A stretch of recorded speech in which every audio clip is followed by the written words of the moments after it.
There are jobs in this world that exist in the margins of infrastructure, positions that sound vaguely important when you explain them at family dinners, but that make people's eyes glaze over within 30 seconds. I held one of these jobs for 6 years. My official title was Maritime Systems Technician, which sounds far more impressive than the reality.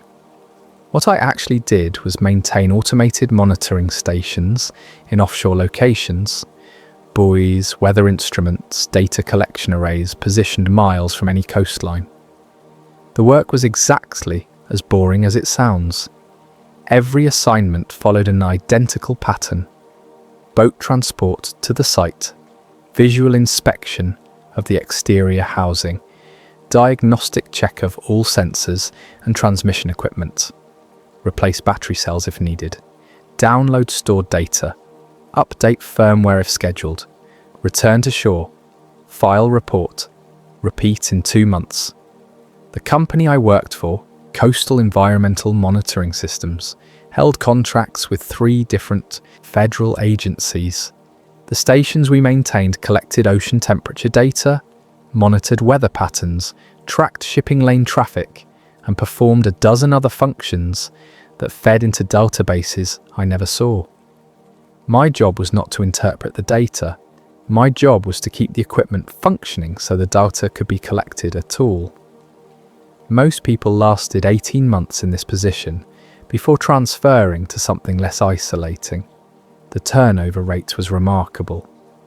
You spent entire days alone on a small boat, sometimes in challenging weather, performing repetitive technical work that required just enough concentration to prevent boredom from being relaxing. It was meditation for people who hated meditation. It was solitude for people who had not necessarily chosen solitude.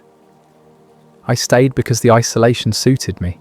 I had worked in open-plan offices, in warehouses with constant radio chatter, in environments where being perceived as unfriendly was a workplace liability. Offshore, maintenance eliminated all of that.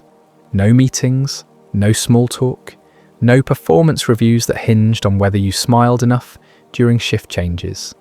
Just me, the ocean, and equipment that either worked or did not work. The assignment that changed everything came through in late October. Station Delta 7 required a routine maintenance check. The station was positioned 43 miles northeast of the coast, in water deep enough that the buoy structure extended down nearly 200 feet. Delta 7 was one of the older installations, commissioned in the early 2000s, built to last with minimal intervention. It had been functioning without issue for years. The work order was standard: diagnostic check, battery replacement, firmware update to version 3.4.1, estimated time on site 4 hours, weather window favourable, no complications anticipated. I loaded my gear at dawn. The maintenance vessel we used was a 32-foot workboat with a reinforced stern platform for equipment access, not comfortable, but reliable. I performed the pre-departure checklist: fuel, emergency beacon, radio check, tool inventory, spare parts manifest. Everything was accounted for. Everything was routine. The trip out took 2 hours. The ocean was calm, the sky overcast but stable. I reviewed the station specs on my tablet during the transit. Delta 7 collected standard oceanographic data, salinity, temperature at multiple depths, current speed and direction. It also housed a secondary array that monitored underwater acoustic signatures, part of a marine mammal tracking program I had only vague awareness of. The acoustic equipment was maintained by a different contractor. I was only responsible for the primary systems. When Delta 7 came into view, it looked exactly as expected. The buoy itself was a yellow cylindrical structure, about 15 feet in diameter, topped with a sensor mast and solar panel array. The structure bobbed gently in the low swells, its position light blinking at regular intervals. Entirely normal, entirely unremarkable. I manoeuvred the workboat alongside the buoy's service platform and secured the mooring lines. The platform was a metal grating that extended from the buoy at water level, designed to give technicians stable access without boarding the buoy itself.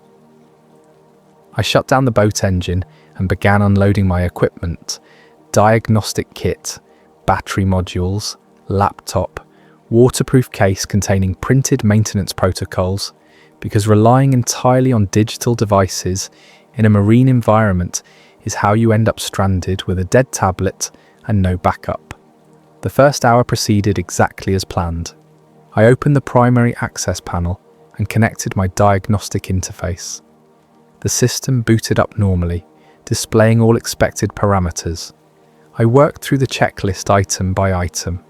Sensor calibration, nominal. Power distribution, nominal. Data storage, 82% capacity, well within acceptable. Range, transmission logs showed successful uploads every 6 hours, exactly as programmed. Everything was functioning perfectly. Too perfectly in hindsight, though I did not recognize this at the time.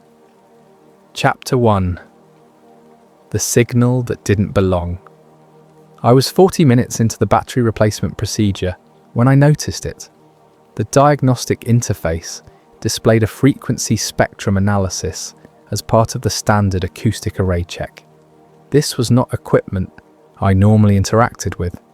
I just needed to verify the array was drawing power correctly and not throwing errors. But the spectrum display showed something I had never seen before. There was a signal present that did not match any documented frequency in the station's operating parameters. It was narrowband, precise, and repeating at irregular intervals. The frequency was 927 MHz, which placed it well outside the range of the acoustic monitoring equipment. The signal was weak, barely registering, above background noise, but it was absolutely, unmistakably there. I checked the documentation 3 times. 927 MHz was not allocated for any sensor on Delta 7. It was not an emergency frequency. It was not coastal guard transmission. It was not satellite relay. According to every specification I had access to, nothing on this station should have been generating or receiving at that frequency. I made a note in my maintenance log and continued working. Equipment picks up stray signals constantly. Maritime radio traffic, passing vessels, atmospheric interference. The ocean is not a quiet place, electromagnetically speaking. The signal was unusual, but not alarming. I noted it for the report and moved on. Except the signal did not behave like interference. Interference is chaotic. It fluctuates. It appears and disappears based on conditions: weather, distance from source, ionospheric activity. This signal did none of those things. It maintained absolutely consistent strength.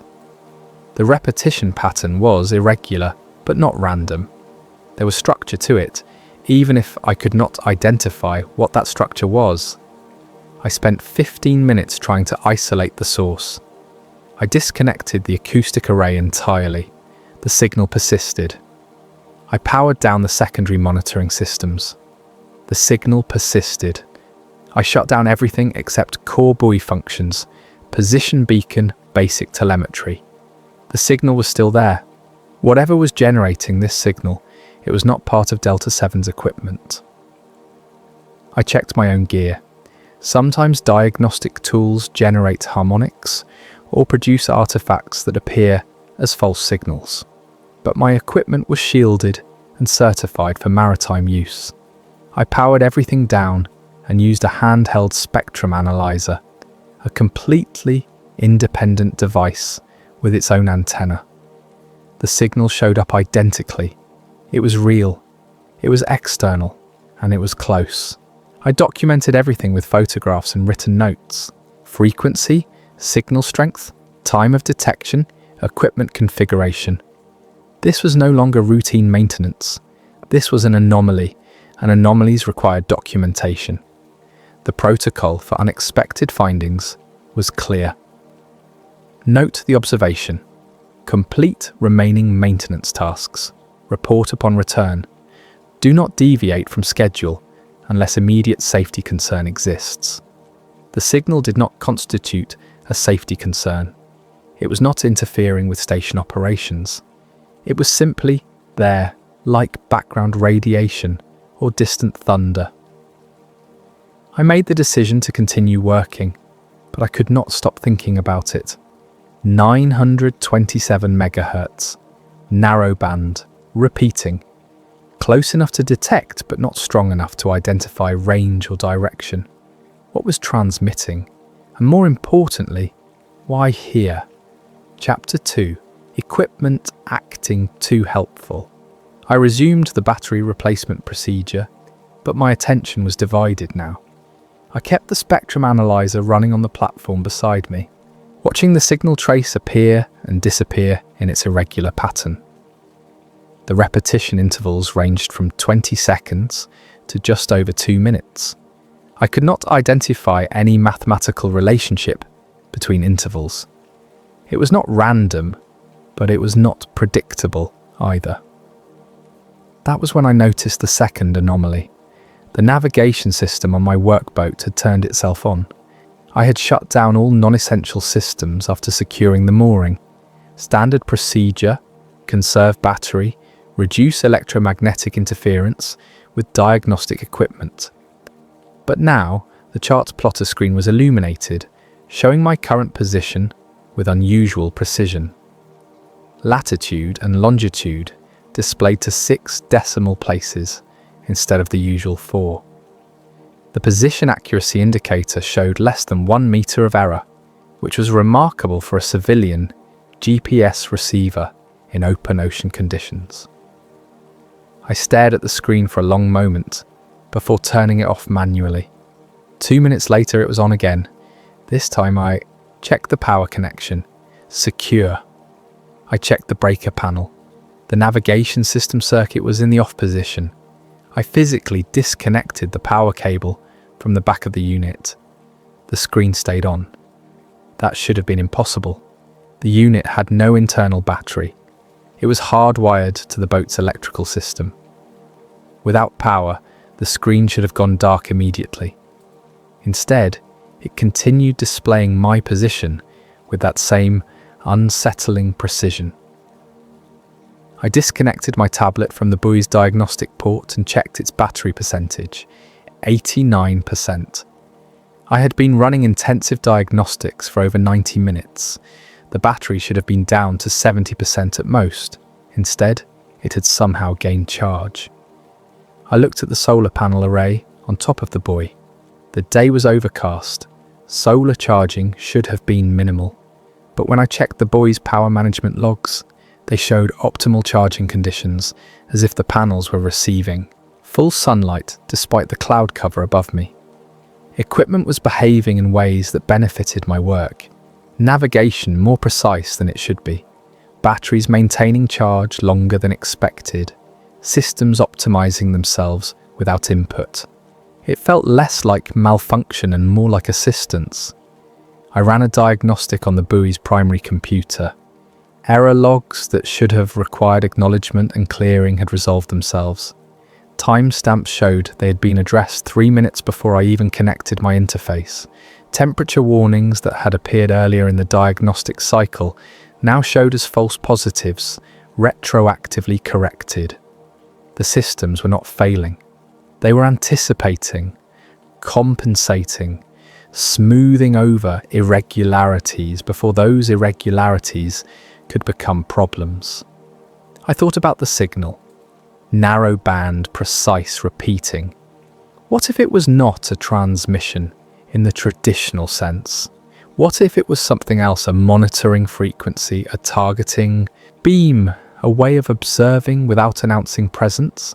I finished the battery replacement in silence, double-checking each connection, verifying each seal. The work required focus, and I forced myself to maintain protocol. But my hands were less steady than usual. Something about the situation felt fundamentally wrong in a way I could not articulate. When I powered the station back up after the battery swap, every system initialized perfectly. No errors, no warnings, no diagnostic flags whatsoever. For a station this old, operating in marine conditions for over 2 decades, that level of perfection was statistically improbable. Equipment degrades, sensors drift, connections corrode. Finding 0 issues was more suspicious than finding minor problems. I saved the diagnostic report and disconnected my laptop. The firmware update was next on the checklist, but something made me hesitate. Updating firmware meant rewriting core system instructions. What if whatever was causing these anomalies was embedded in the current firmware version? What if updating it interrupted something that should not be interrupted?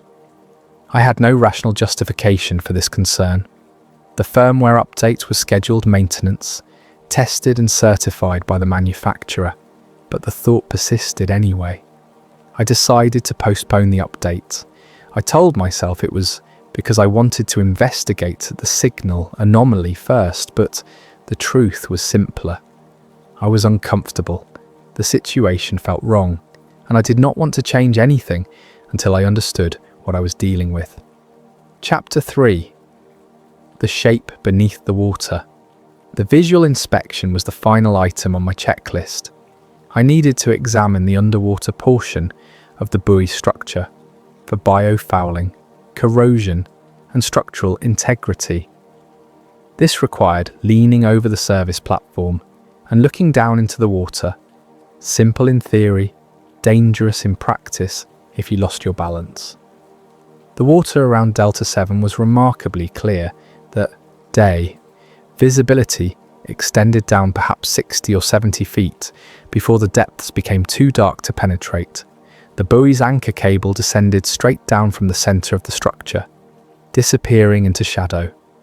I performed the inspection methodically. The waterline showed minimal growth, some barnacles, a thin film of algae, nothing requiring immediate remediation. The cable housing appeared intact. The sacrificial anode system showed appropriate corrosion, indicating it was functioning as designed. And then I saw the shape. It was deep, at the very edge of visibility, where the blue-green water transitioned to black. A form that did not belong to the ocean floor or the buoy's anchor system. At first, I thought it was a whale. The size was certainly consistent, at least 40 feet long, possibly larger, but the shape was wrong. Too geometric, too regular, and it was not moving the way marine life moves. No undulation, no drift with the current. It was perfectly still in a way that seemed to ignore the motion of the water around it. I adjusted my position on the platform, trying to get a better angle. The shape remained at the edge of visibility, neither approaching nor receding. It simply existed there, as if it had always been there, as if I had only just now noticed what had been present all along. The water immediately around it appeared different, calmer. The current that moved through this area, a gentle but persistent flow that affected everything below the surface, seemed to part around the shape. The water was not disturbed or agitated. It simply did not interact with the object in the way water should interact with a submerged form. I retrieved waterproof binoculars from my gear bag. They were designed for surface use, not underwater viewing, but they provided some magnification. When I looked through them, the shape became slightly more defined but no more comprehensible. It had surfaces, angles, sections that caught light differently, despite being at depth where light should have been largely absorbed. The form suggested deliberate construction rather than natural formation or biological growth, and it was aligned with the buoy, not positioned randomly beneath the station, but precisely aligned, as if Delta 7 had been placed above it intentionally, as if the buoy's location had been chosen because of what was already here, not despite it. I thought about the signal. 927 megahertz, narrow band repeating. I thought about the equipment anomalies, systems optimizing themselves, error logs resolving without input. I thought about the maintenance schedule, routine inspections every 2 months, keeping human presence in the area regular but not continuous. What if Delta-7 was not primarily an environmental monitoring station? What if its real function was something else entirely? I took photographs, though I knew they would show nothing. Underwater photography requires specialized equipment and lighting. My standard maintenance camera would capture only murky blue-green nothing. But I photographed anyway, documenting what I was seeing, even if the documentation would be inadequate. The shape remained motionless. I watched it for nearly 15 minutes, waiting for movement, for any indication of what it was or what it was doing. Nothing changed. It existed. It persisted. It did not acknowledge my observation in any detectable way. Finally, I stood up from the platform edge and returned to my equipment. My maintenance checklist was complete except for the firmware update, which I had already decided to postpone. By all official measures, my work at Delta-7 was finished. But leaving felt wrong. Not dangerous. I felt no threat, no sense of immediate harm. Just the persistent wrongness of walking away from something I did not understand. I checked the time. I had been on site for 3 hours and 40 minutes. The weather window would hold for another 6 hours at minimum. I had fuel and supplies for an extended stay if needed. I made a decision that violated protocol. I would remain at the station for another hour. Not to perform additional maintenance, but to observe, to see if anything changed, to determine if what I was experiencing was genuine anomaly or simply my imagination transforming routine equipment, quirks into something more significant. I sat on the equipment cases on the service platform, laptop open, spectrum analyzer running, watching both the signal trace and the water below, and I waited. Chapter 4: Communication without language. The signal changed at the 47-minute mark of my observation period. It did not increase in strength or shift frequency.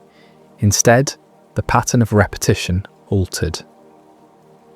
The intervals between pulses, which had been irregular but seemingly random, suddenly became structured.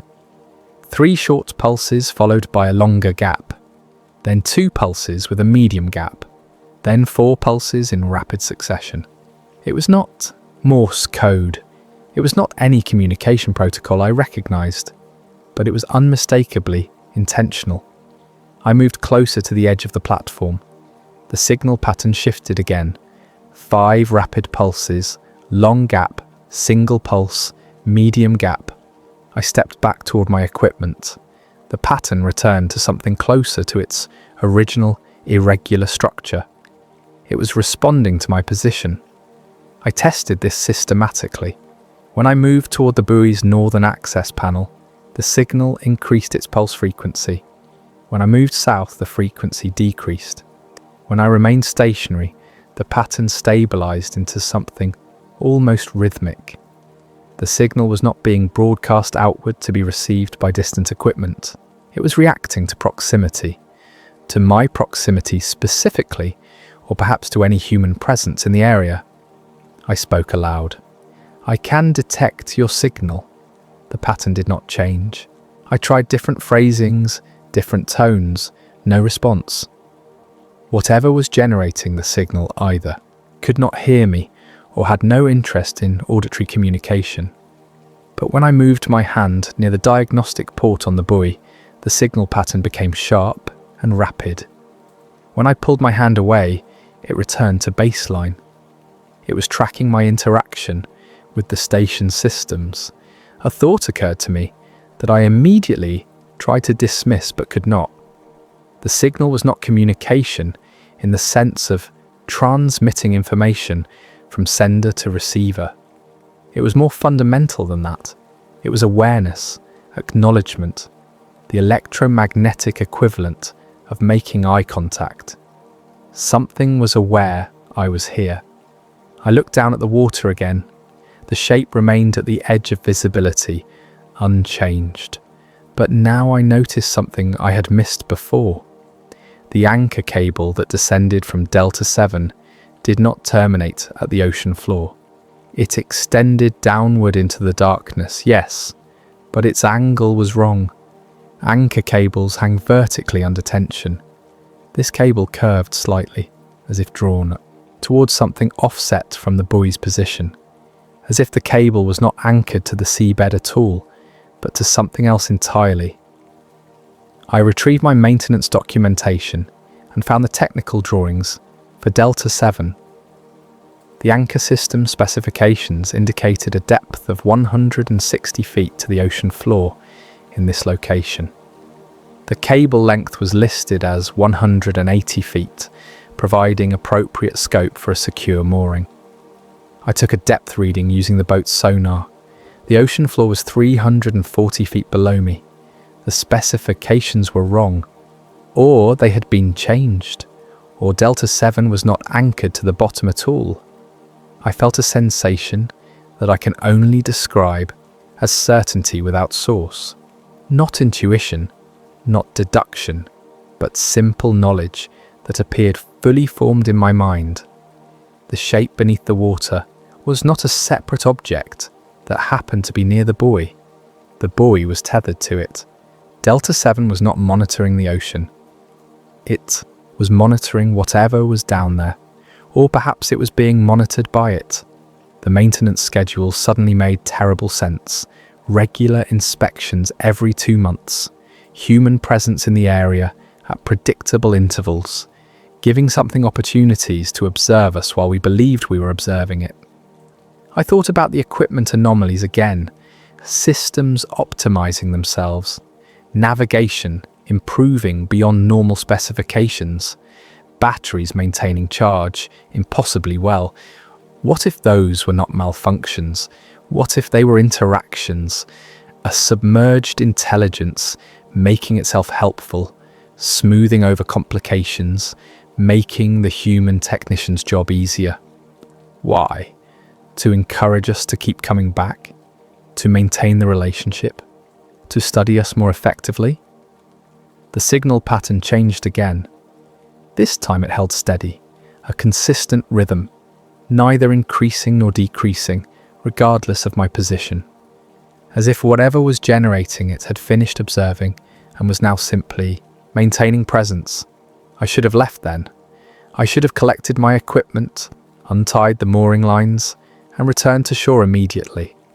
But I needed one more confirmation, one more piece of evidence that what I was experiencing was real and not the product of isolation and overactive imagination. I pulled up the buoy's acoustic monitoring logs. The system recorded underwater sound at multiple frequencies, storing everything for later analysis.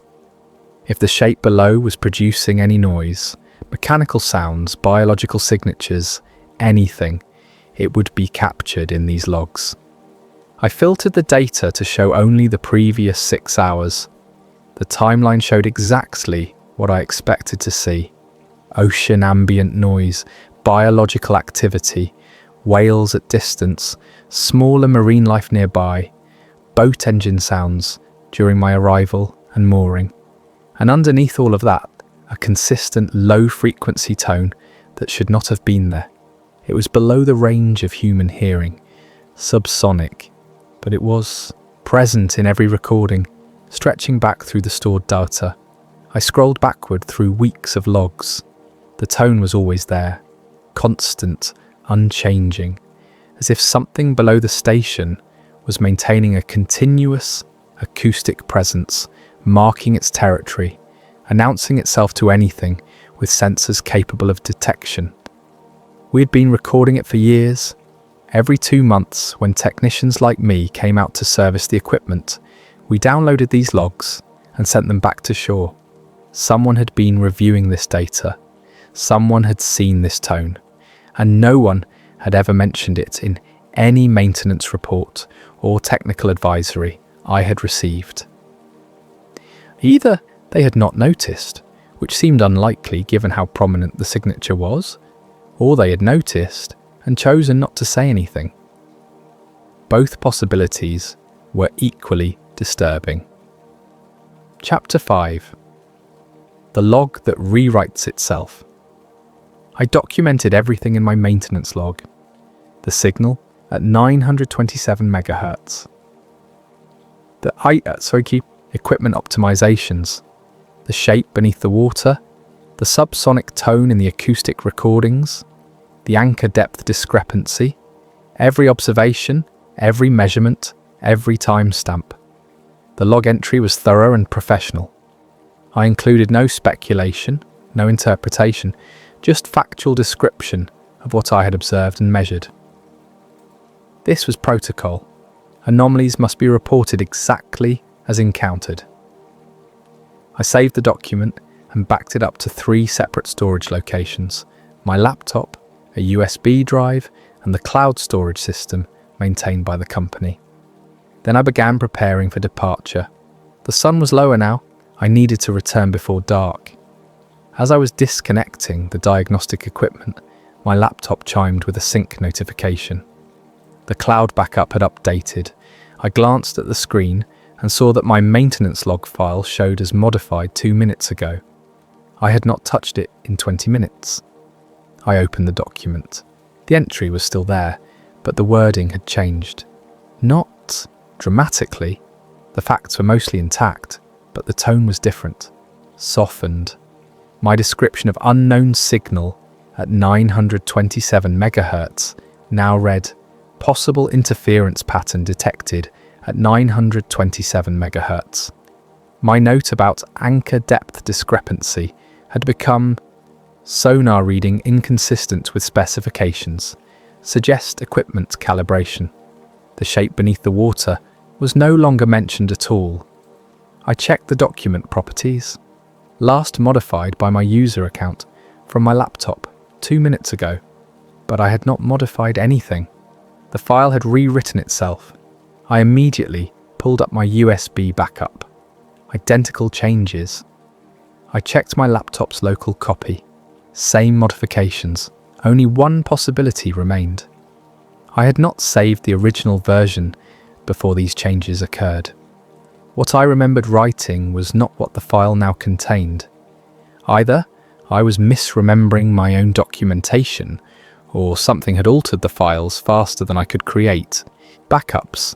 I sat very still trying to recall the exact wording I had used. Had I written unknown signal or possible interference? Had I noted the shape as definite or speculative? The memories were already becoming uncertain, as if the act of seeing the changed document was retroactively modifying my recollection of what I had originally written. I took out my handwritten notes, the paper log I maintained as backup. The entries there matched what I remembered. Unknown signal, repeating pattern, equipment anomalies confirmed, large object at depth, anchor discrepancy. The handwritten version was clear. The digital version had been sanitized. I typed a new entry. Maintenance log was modified without technician input. Changes softened language and removed specific observations. This entry serves as confirmation of original findings. I saved it. I watched the file properties. The timestamp updated normally. I waited 5 minutes. No changes appeared. Then I disconnected from the internet and disabled all wireless connections on my laptop. Whatever was modifying the files, it needed network access to do so. As long as I remained offline, my documentation should be safe. I packed my equipment carefully, securing everything for the return trip. The signal was still present on the spectrum analyzer, maintaining its steady rhythm. The shape was still visible below, unchanged. Everything remained exactly as it had been. But I felt watched now. Not threatened. The sensation was not aggressive or predatory, just observed, noted, as if something was very interested in how I would respond to what I had discovered. I cast off the mooring lines and started the boat's engine. The navigation system powered on automatically despite being switched off. The chart plotter displayed a course back to shore with optimal routing for current and fuel efficiency. I followed the suggested route. It seemed unwise to argue with systems that were demonstrably more capable than they should be. Chapter 6. A second witness who sees less. I was 30 minutes into the return voyage when the radio crackled to life. Company dispatch, calling my vessel identifier. Maintenance 2. This is dispatch.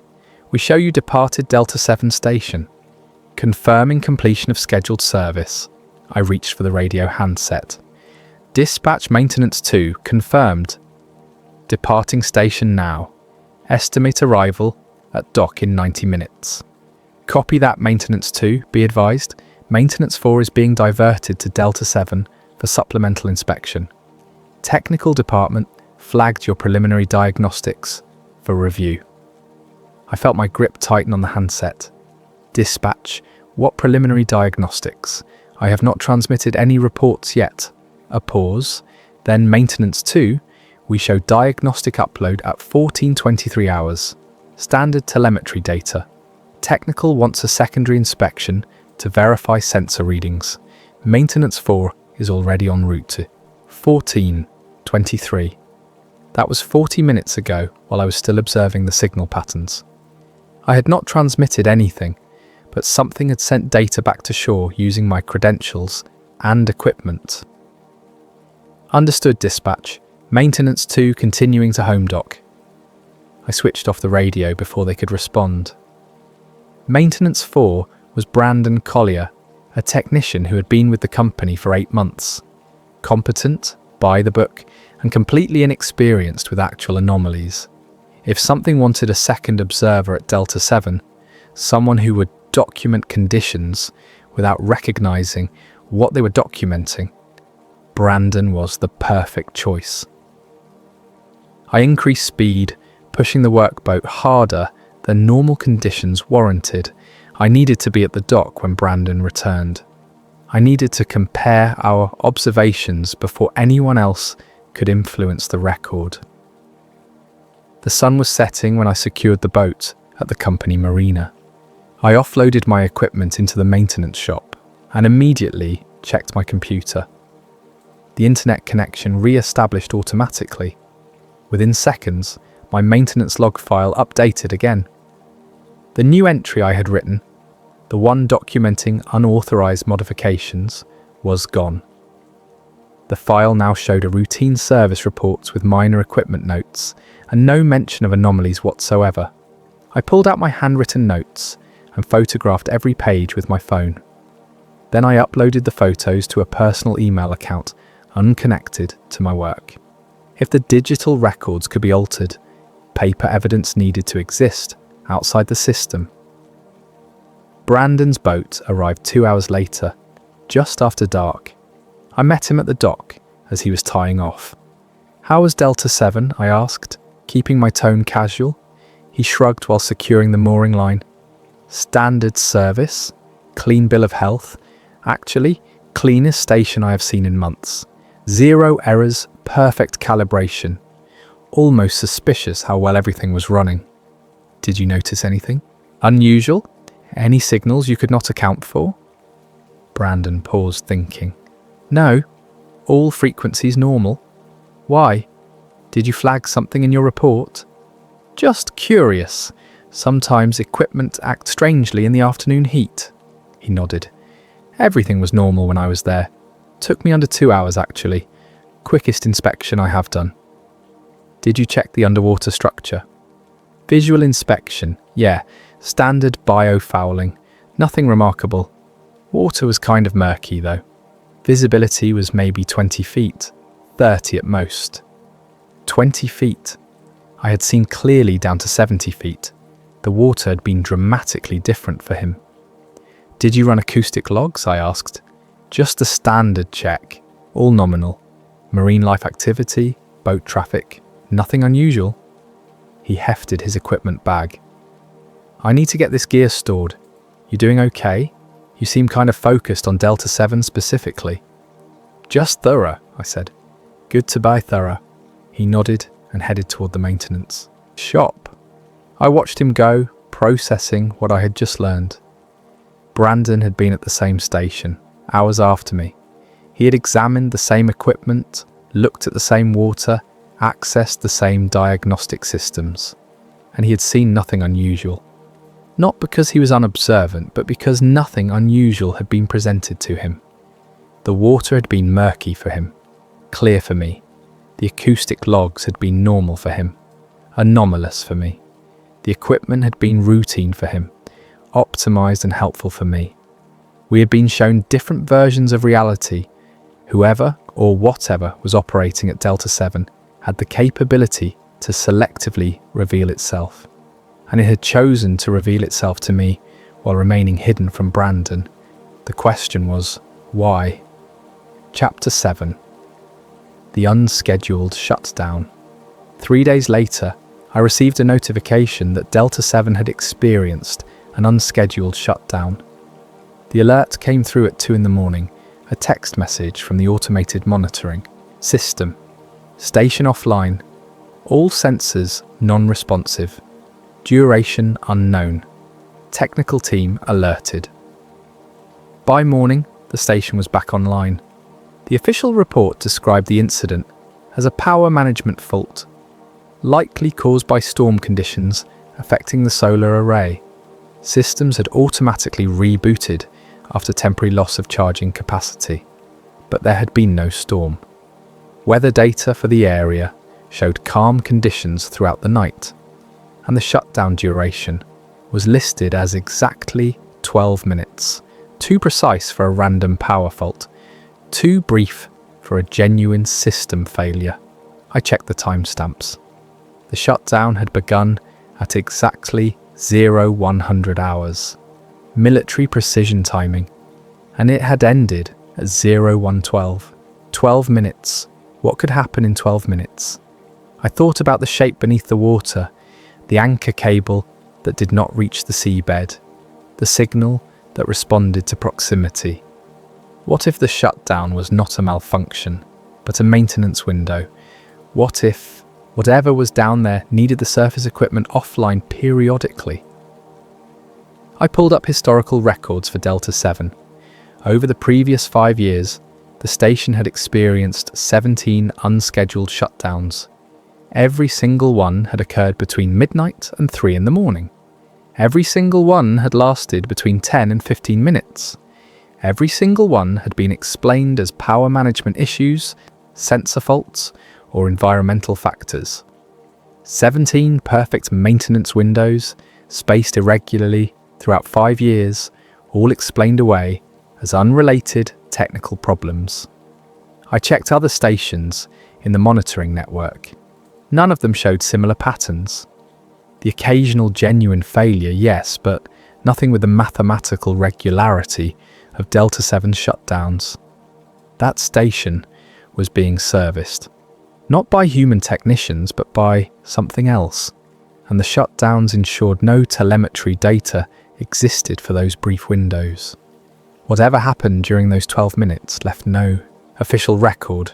I made a decision that would likely end my employment if discovered. I requested the maintenance schedule for the next 3 months, and specifically volunteered for all Delta 7 assignments. If the station was going to experience another shutdown, I wanted to be there when it happened. My supervisor approved the request without question. Delta 7 was not a popular assignment, too far offshore, too routine, too isolated. Most technicians avoided it when possible, which meant I had the station to myself for the foreseeable future. Chapter 8. The official explanation. 2 weeks after my initial encounter at Delta 7, I received a formal email from the technical department. Subject line: Delta 7 service report. Clarification required. The email was polite, professional, and deeply concerning. It thanked me for my thorough documentation and attention to detail. It noted that my observations had been reviewed by senior technical staff and that several of my findings required contextual clarification. The signal at 927 MHz was identified as harmonics from the acoustic monitoring array, a known issue with the older equipment models. Not interference, not external transmission, just internal system artifacts that occasionally appeared in spectrum analysis, common enough that it was not worth including in standard maintenance bulletins. The equipment optimizations I had observed were attributed to recent firmware improvements deployed across the network, advanced power management protocols that allowed systems to self-correct minor issues. The improvements were functioning exactly as designed. The anchor depth discrepancy was explained as sonar calibration error. The boat's depth finder was overdue for recalibration, which would be scheduled at the next service interval. The specifications for Delta 7 were confirmed accurate. The subsonic tone in acoustic logs was identified as ocean ambient. Noise, specifically ultra-low frequency sound generated by distant tectonic activity, an ocean current interaction with underwater topography. Persistent and detectable with sensitive equipment, but entirely natural. Every observation I had made was addressed. Every anomaly was explained. The explanations were detailed, technically plausible, and delivered with calm certainty. Too calm.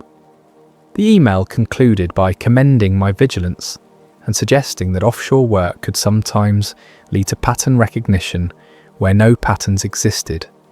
Isolation and routine could make ordinary equipment behavior seem unusual.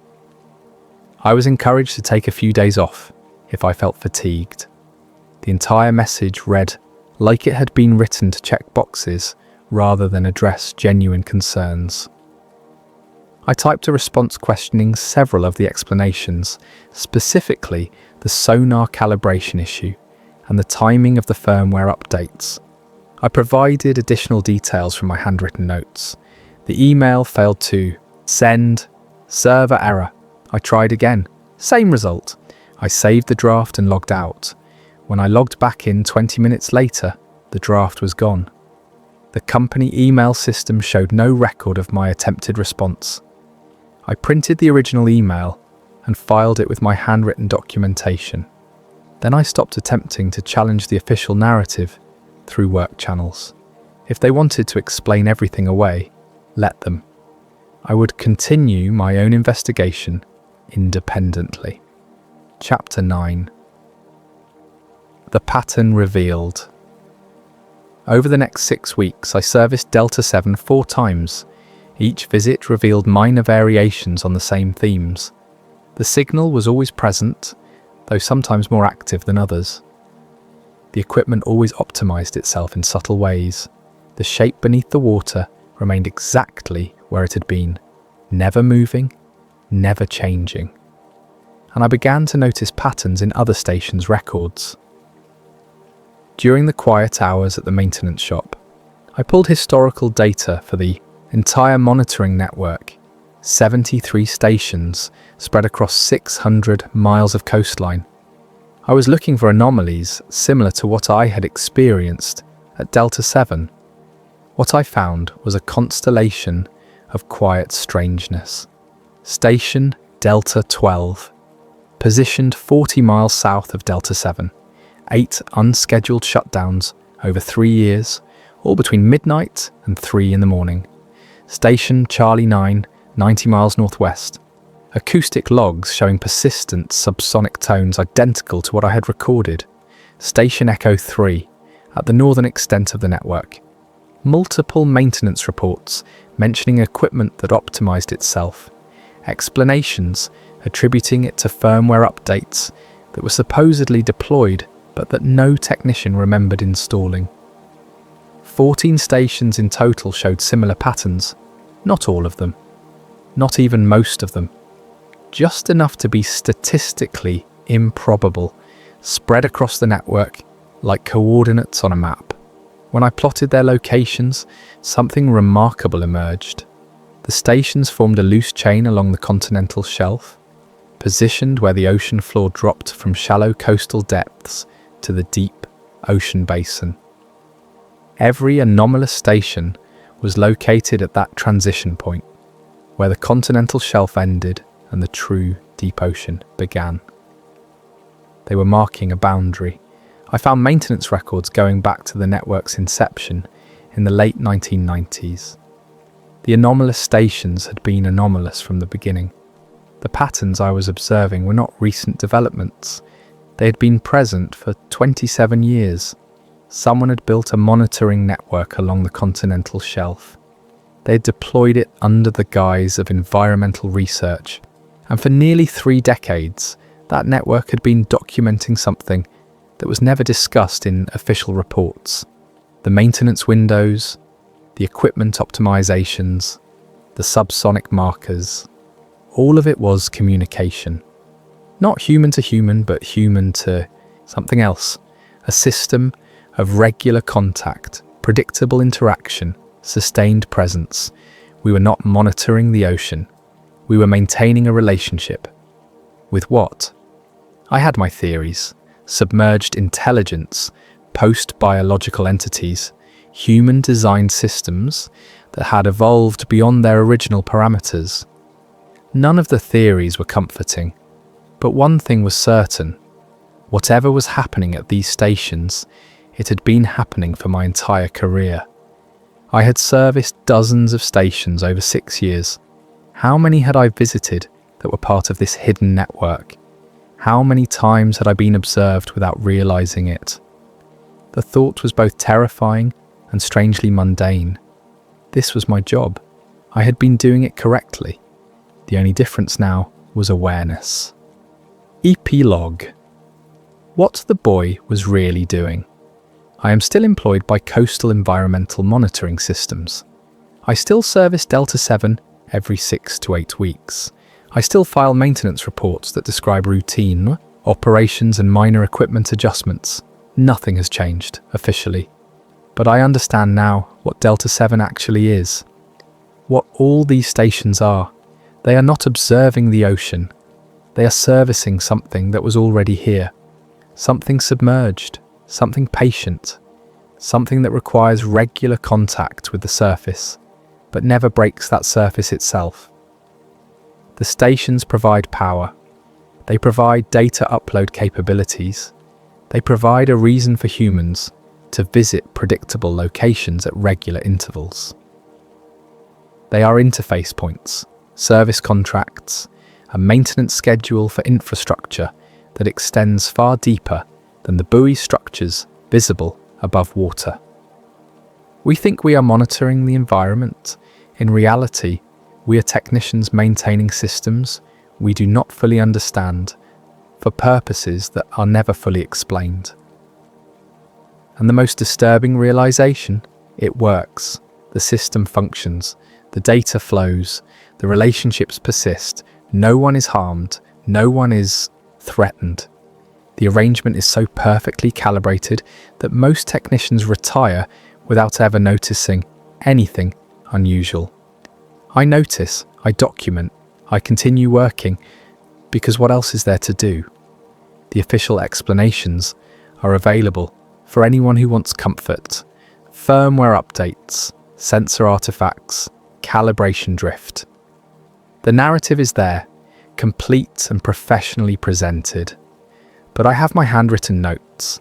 I have my photographs of the equipment that optimizes itself. I have my memory of water that was clear for me and murky for others. And I have the certainty that comes from proximity, from being close enough to notice what was never meant to stay hidden forever. Some encounters do not arrive from the sky in bright lights and dramatic confrontation. Some encounters have been here all along, patient and methodical, surfacing briefly only when we are positioned exactly close enough to see. The buoys mark the boundary, the stations maintain the connection, and technicians like me service the equipment, one routine maintenance call at a time, never quite understanding what we are really servicing. But understanding is not required for the system to function. It never was.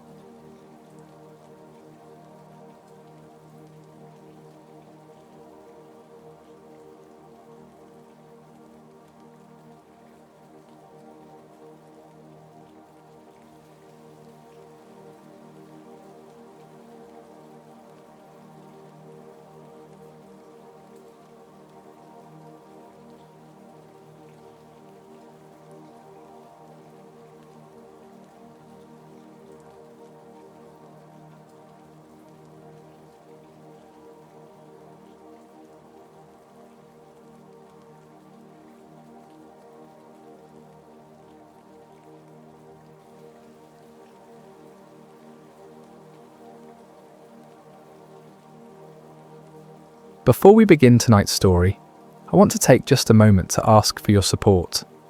If you're enjoying this content, using your hype points on this video helps the channel more than you possibly know.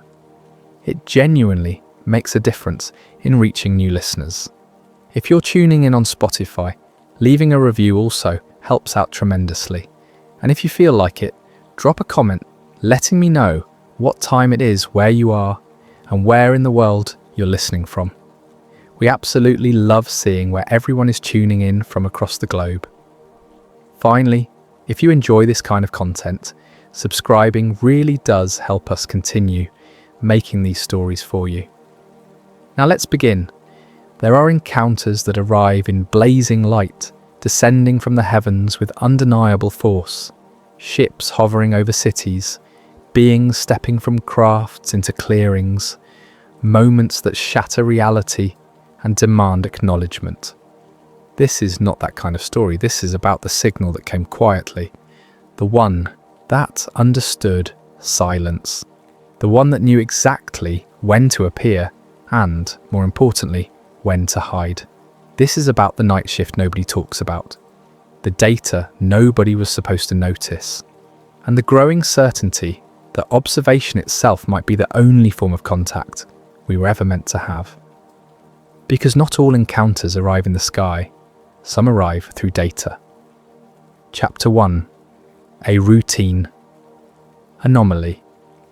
The surveillance data processing facility outside Tonopah, Nevada, was designed with a singular purpose: to be unremarkable.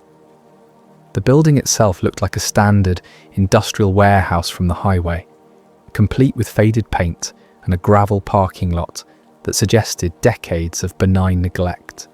The only hint of its actual function was the fence, a 12-foot chain-link barrier topped with 3 strands of barbed wire and cameras positioned at precise intervals. Inside, the work was equally designed to fade into background noise. My name is Marcus Webb, and for 3 years, I worked the overnight data monitoring shift. Midnight to 8 in the morning, 5 nights a week. The job description made it sound technical and important. Real-time analysis of atmospheric monitoring data for anomalous patterns. In reality, it meant watching screens full of waveforms and numerical readouts, while the automated systems did the actual work.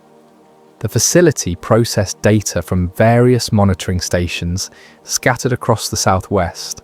Seismic sensors, atmospheric sampling equipment, radiation detectors, and electromagnetic monitoring arrays. Most of it fed into national databases that tracked everything from weapons testing to geological activity.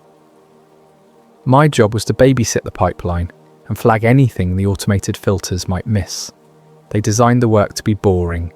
Most nights, nothing happened. The first anomaly appeared on a Tuesday in late September. The timestamp read 0247 when I noticed the irregularity in the electromagnetic monitoring feed from Station Delta 7, a remote installation about 40 miles northwest of the facility. It was subtle, a spike in the lower radio frequencies, slightly outside the expected range, but well within normal variance.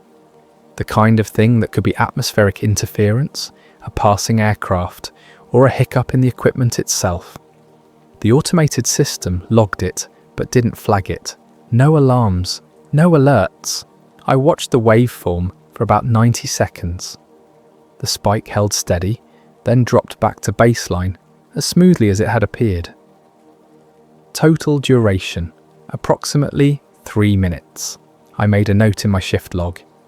0247, Delta 7 EM spike. Probable atmospheric interference. Then I returned to the crossword puzzle I'd been working on.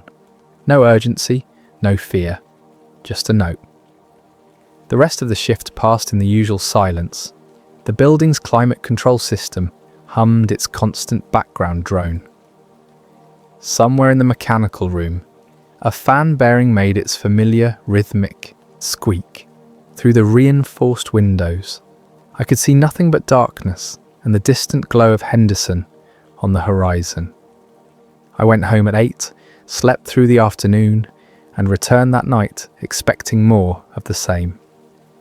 For the next week, the feeds remained unremarkable. I settled back into the rhythm of the work. Arrive, check the previous shift's logs, monitor the screens, fill the empty hours with podcasts and reading. The facility employed 6 overnight monitors across different shifts. We rarely saw each other, communicating mainly through handwritten notes and the digital shift logs.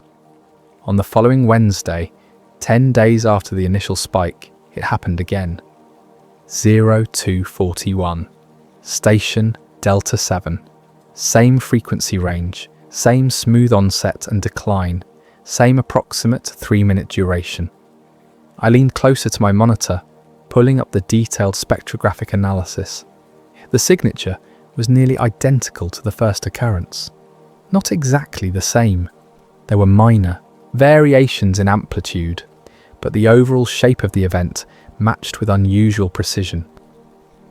Natural interference doesn't repeat like that. Weather patterns, solar activity, atmospheric conditions, they create similar effects, but never with this kind of consistency. Each occurrence of natural phenomena has its own character, its own irregularities.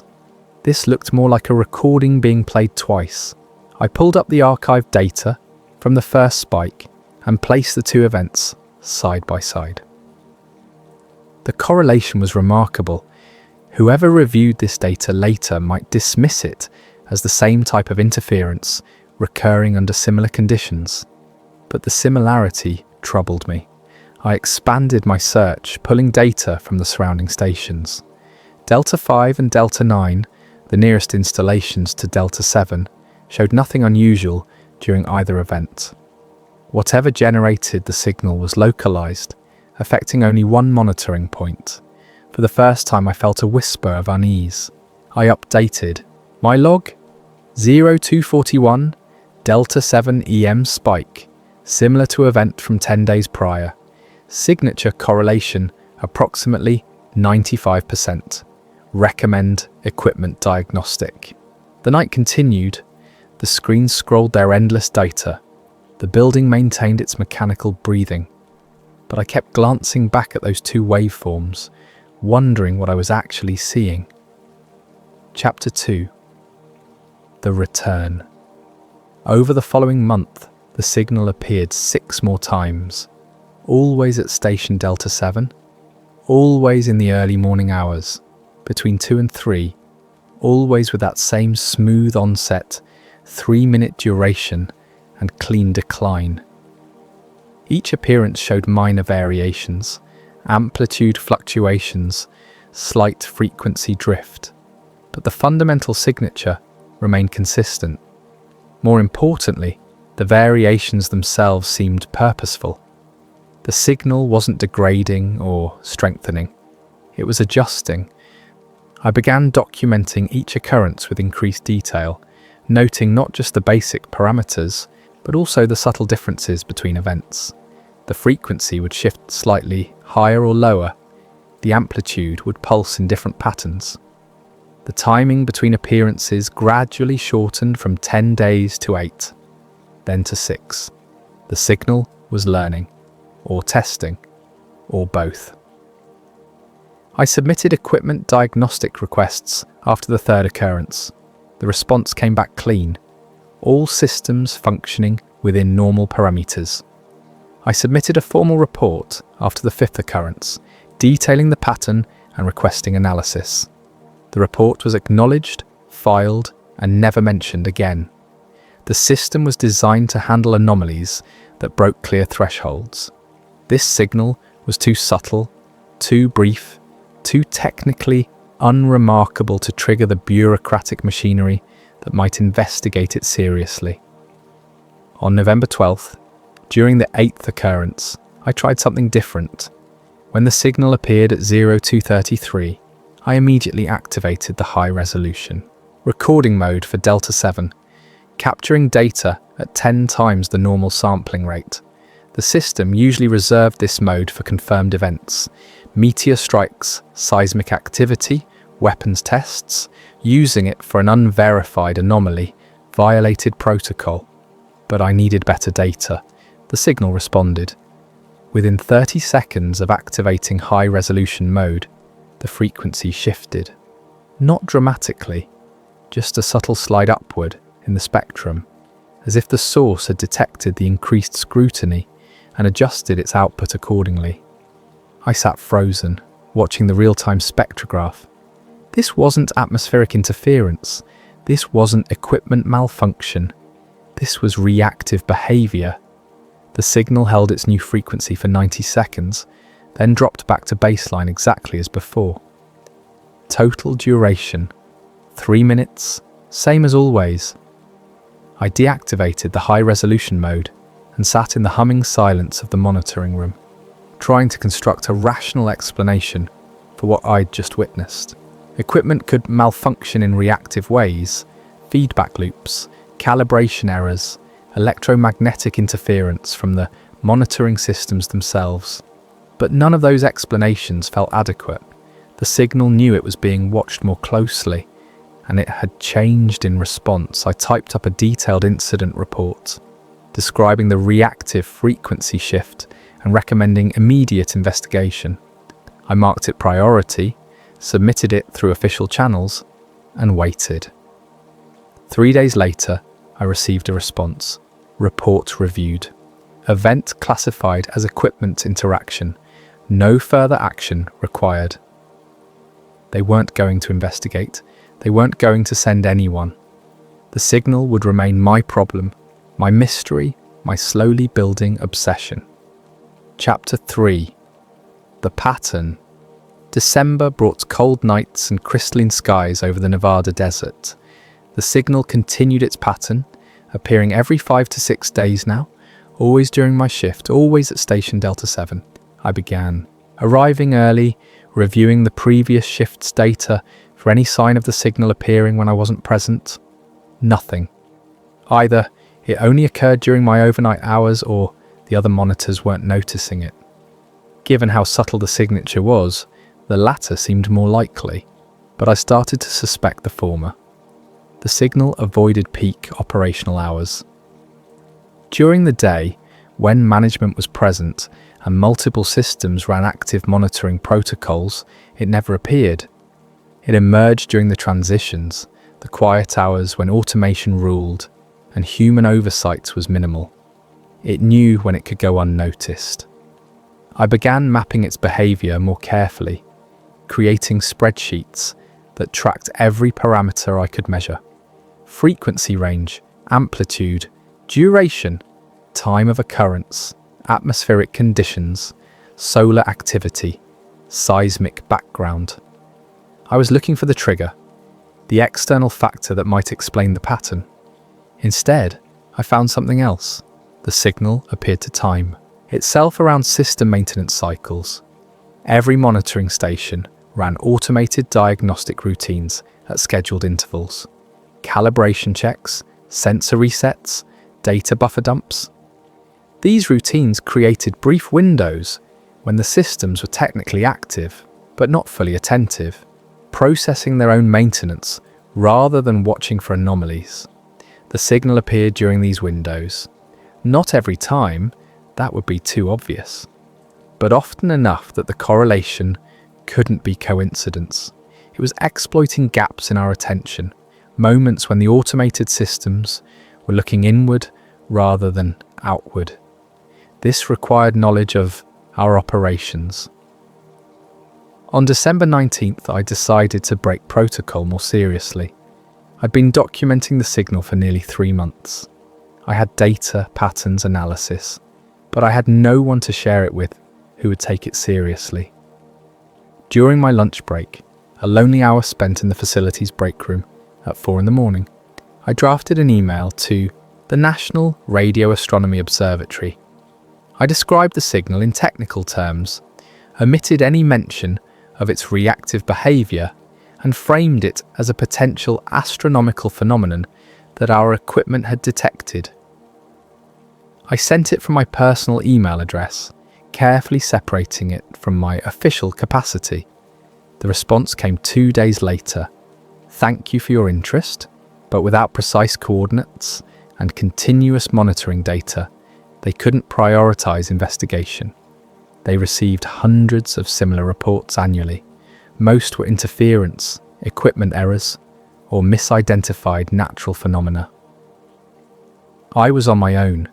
The signal appeared again on December 22nd at 0251.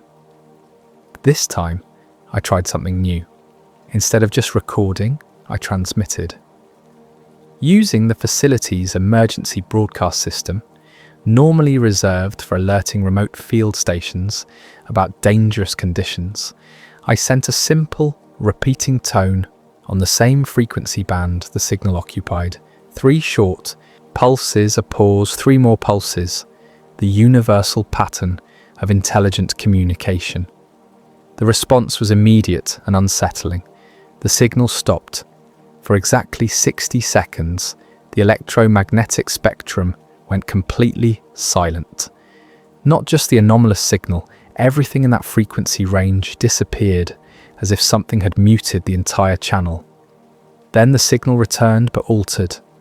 The frequency had shifted dramatically, moving to a band 3 MHz higher. The amplitude had doubled, and the waveform had changed from a smooth curve to a complex, modulated pattern. It was no longer hiding. It was demonstrating. The new signal lasted 90 seconds, then vanished completely. The frequency band returned to its normal background noise. I sat motionless, my heart hammering in my chest, understanding with absolute certainty that I had just made contact with something intelligent, something that had been carefully calibrating its presence to remain beneath notice, something that, when directly addressed, could no longer pretend to be interference. I didn't file a report about the broadcast. I couldn't. Using the emergency system for an experiment violated multiple regulations. But I documented everything in my personal notes, time-stamping each observation, preserving the data. The signal didn't appear for the next 11 days. I spent those nights in tense anticipation, watching the feeds with unusual intensity. Had I scared it off? Had I triggered some kind of response that would bring official attention? Had I imagined the entire interaction? On January 2nd, at 0317, it returned.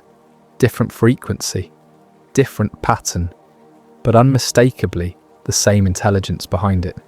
And this time, I wasn't the only one watching. Chapter 4. Independent Confirmation. Jackson Torres had worked at the facility for 7 years, longer than anyone else on the overnight rotation.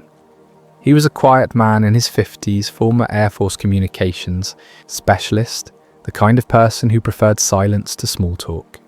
We'd crossed paths maybe a dozen times during shift changes, exchanged maybe 24 words total. On January 4th, during the overlap between the evening and overnight shifts, I found him waiting in the parking lot by my car. The desert night was cold enough to show his breath as he approached. "Got a minute?" he asked. We walked to the edge of the parking lot, away from the building's exterior cameras. "You've been seeing it too," he said. Not a question. I felt my pulse quicken. "Seeing what?" Delta 7, the signal. He pulled a folded piece of paper from his jacket.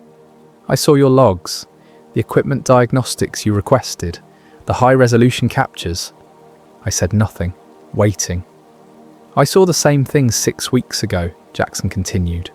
Different frequency, same pattern. Thought I was going crazy or the equipment was dying. He unfolded the paper, a printout of spectrographic data. Then it happened again, and again, always during my shift, always when I was alone. The data on his printout showed the same signature I'd been tracking, but from late October, before I'd started documenting it seriously.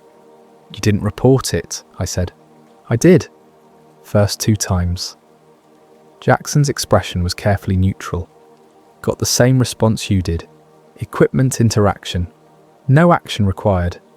So I stopped reporting. We stood in the cold, our breath forming clouds, both understanding what we weren't saying aloud. Whatever this was, it was real. It was persistent, and the official response was to ignore it. When did yours start? Jackson asked. Late September. Delta 7, same as yours. Always during your shift, I nodded. Jackson was quiet for a long moment, his gaze distant. I think it's learning our schedules, the monitoring patterns, who's paying attention. Or it's learning how to be seen only by specific people, I said. People who won't escalate effectively. The implication settled between us. Either we were both experiencing the same equipment malfunction, unlikely given the differences in timing and frequency, or something was deliberately calibrating its presence to remain beneath official notice while still being detected by individual monitors. Have you tried interacting with it? Jackson asked carefully. I hesitated, then nodded. Once. Emergency broadcast, simple pulse pattern. It responded by changing its signature completely. Jackson's expression shifted, not surprise, but confirmation. I thought about trying that. Decided it was better not to provoke something I didn't understand. Probably smarter than what I did. Maybe, Jackson refolded his printout. But now we know it responds, that it's not just passive interference. What do you think it is? He was quiet for several seconds.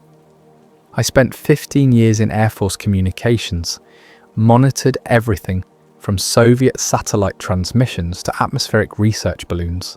I've seen every kind of natural and artificial interference you can imagine.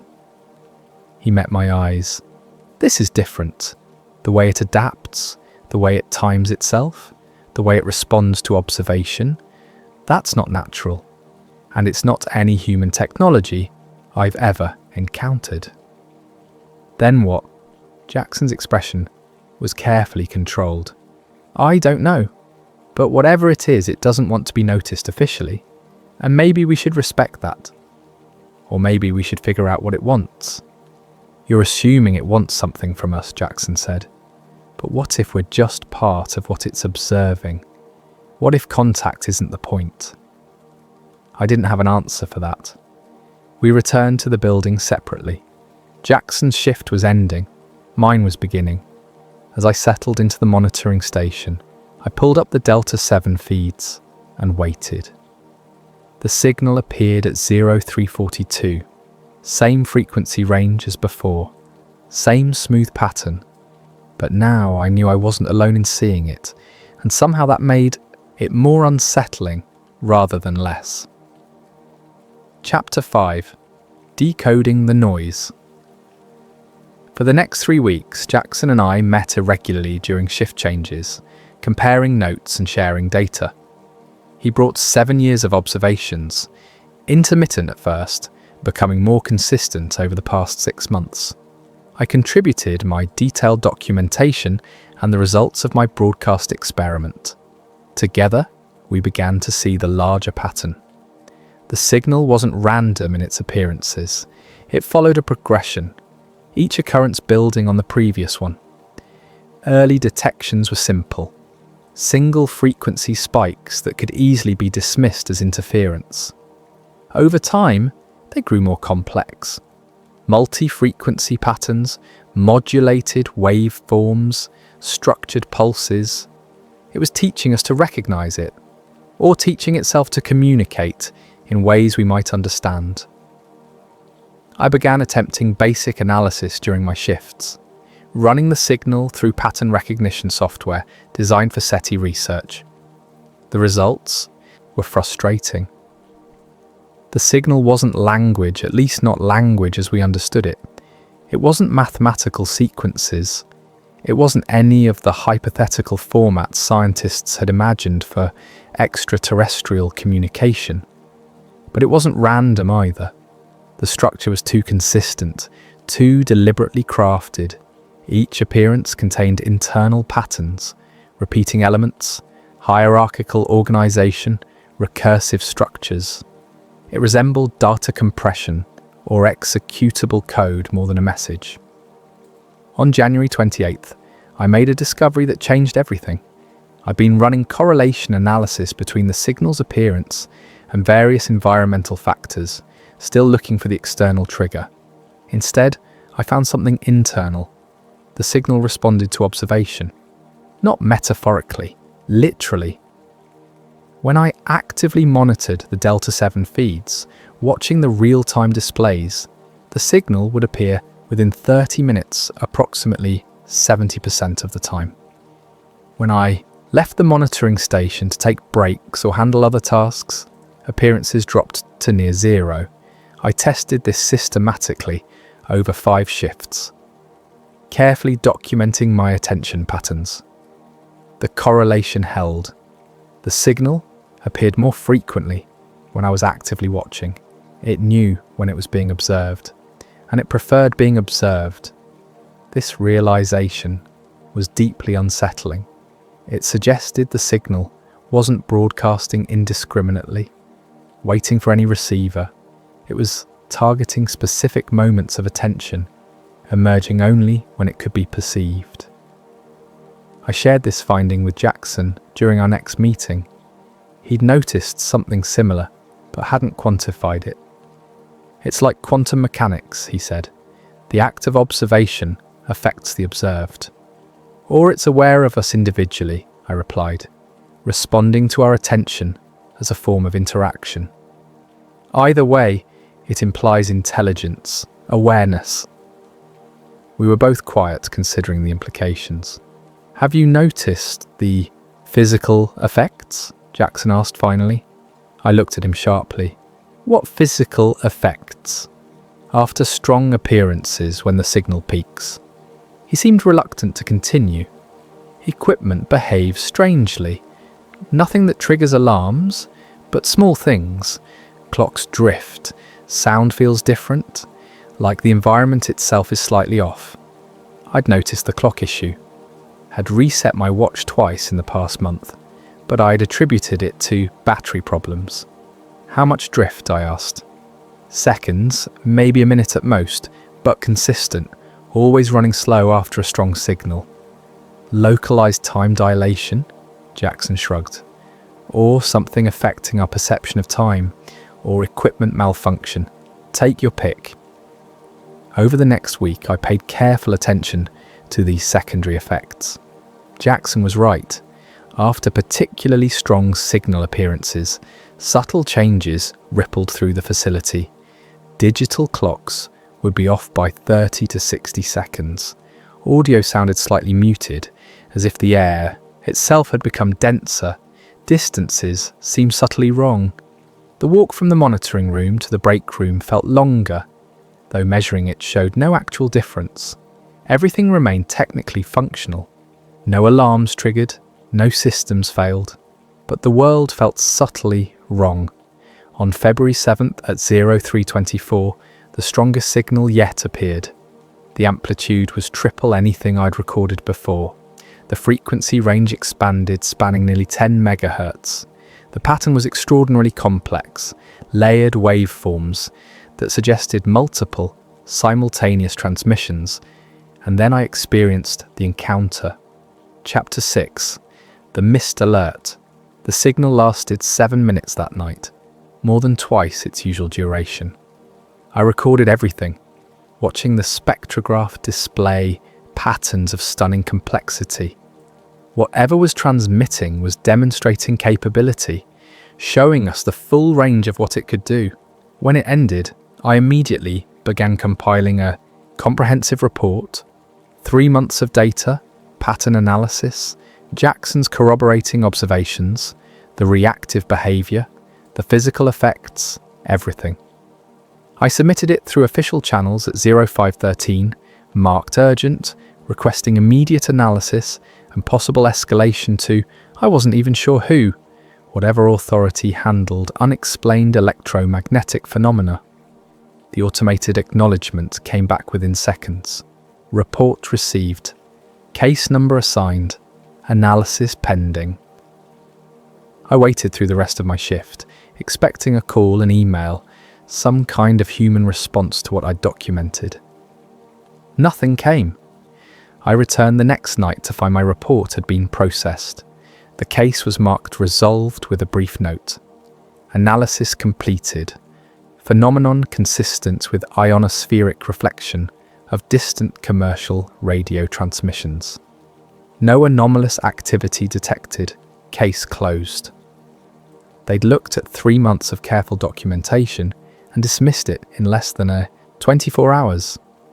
I pulled up the analysis report. It was clearly automated, a template filled with generic explanations. No human had actually examined the data. The system had scanned for keywords, matched against known phenomena, and auto-generated a closure.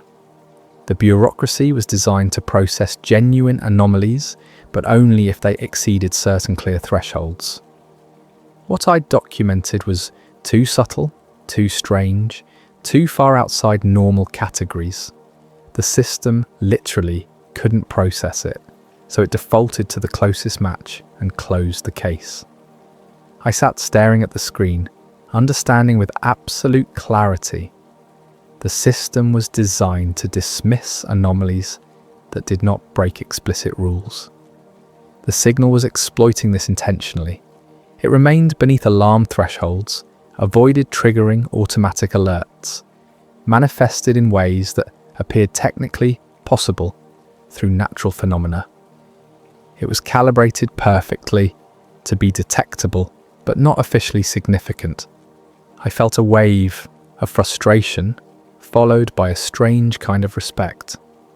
Whatever intelligence was behind this signal, it understood our systems better than we did.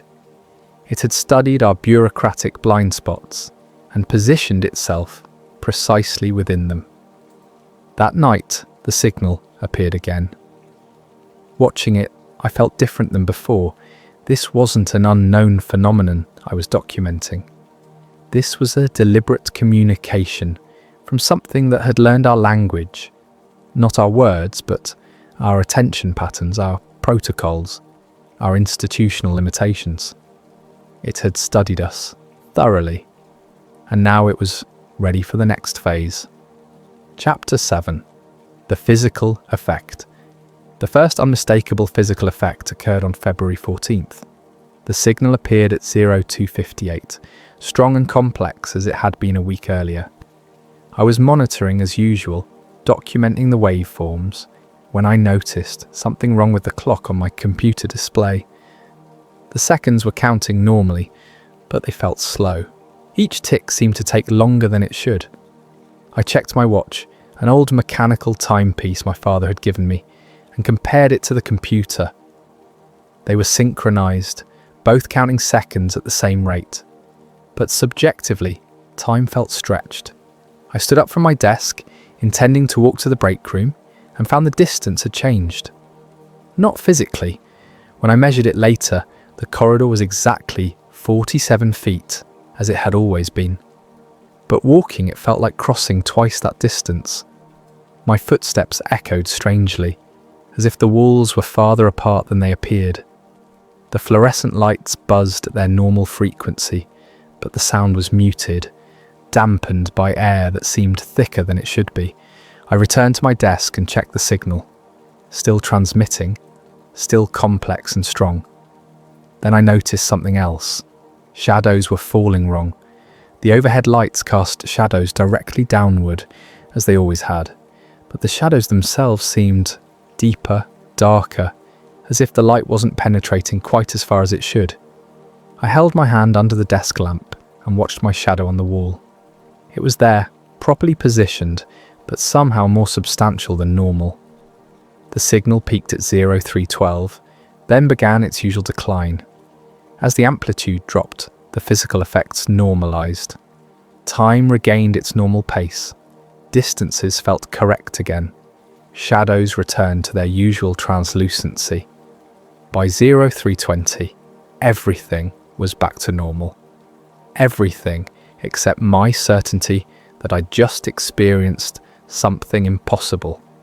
I documented it all, knowing even as I typed that it would sound like fatigue-induced hallucination or equipment-induced psychological effects. How do you prove that time felt wrong, that space felt compressed, that shadows were too dark?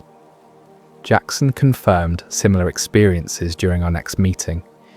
It's like reality gets thicker, he said. The air, the space, even thought feels slower, but only during the strong signals.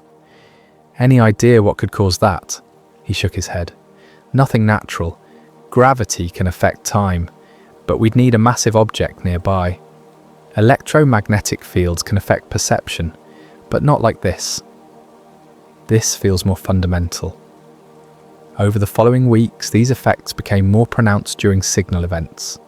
Equipment would function normally, all readings within parameters, but the subjective experience of the monitoring room would change. Sound would muffle, light would dim without actually becoming darker. Temperature would feel wrong without the thermometer changing. And always, time would stretch.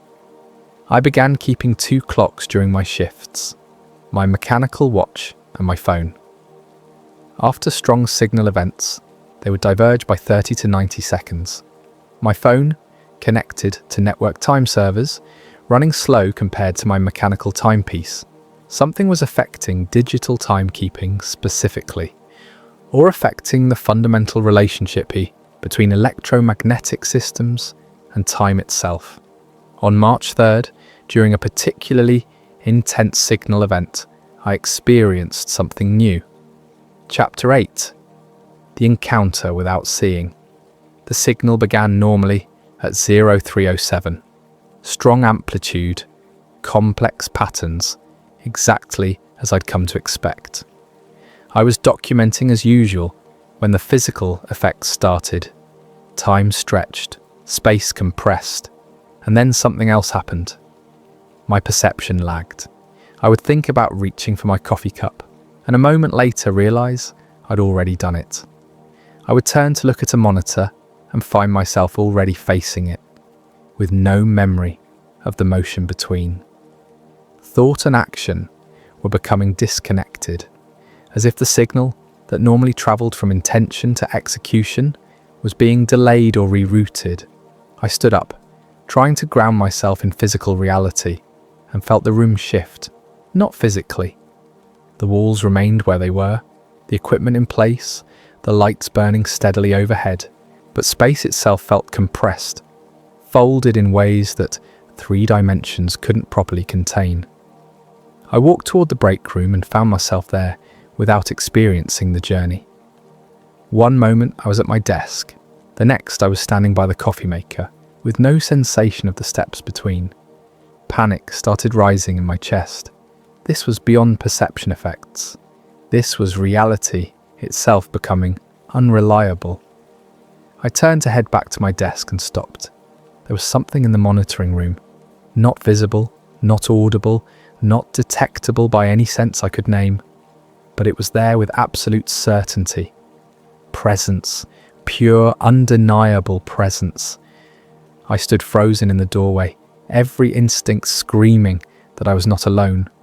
The monitoring room, familiar after 3 years of overnight shifts, felt occupied by something vast, something that existed in more dimensions than I could perceive, pressing against the limited 3-dimensional space we called reality.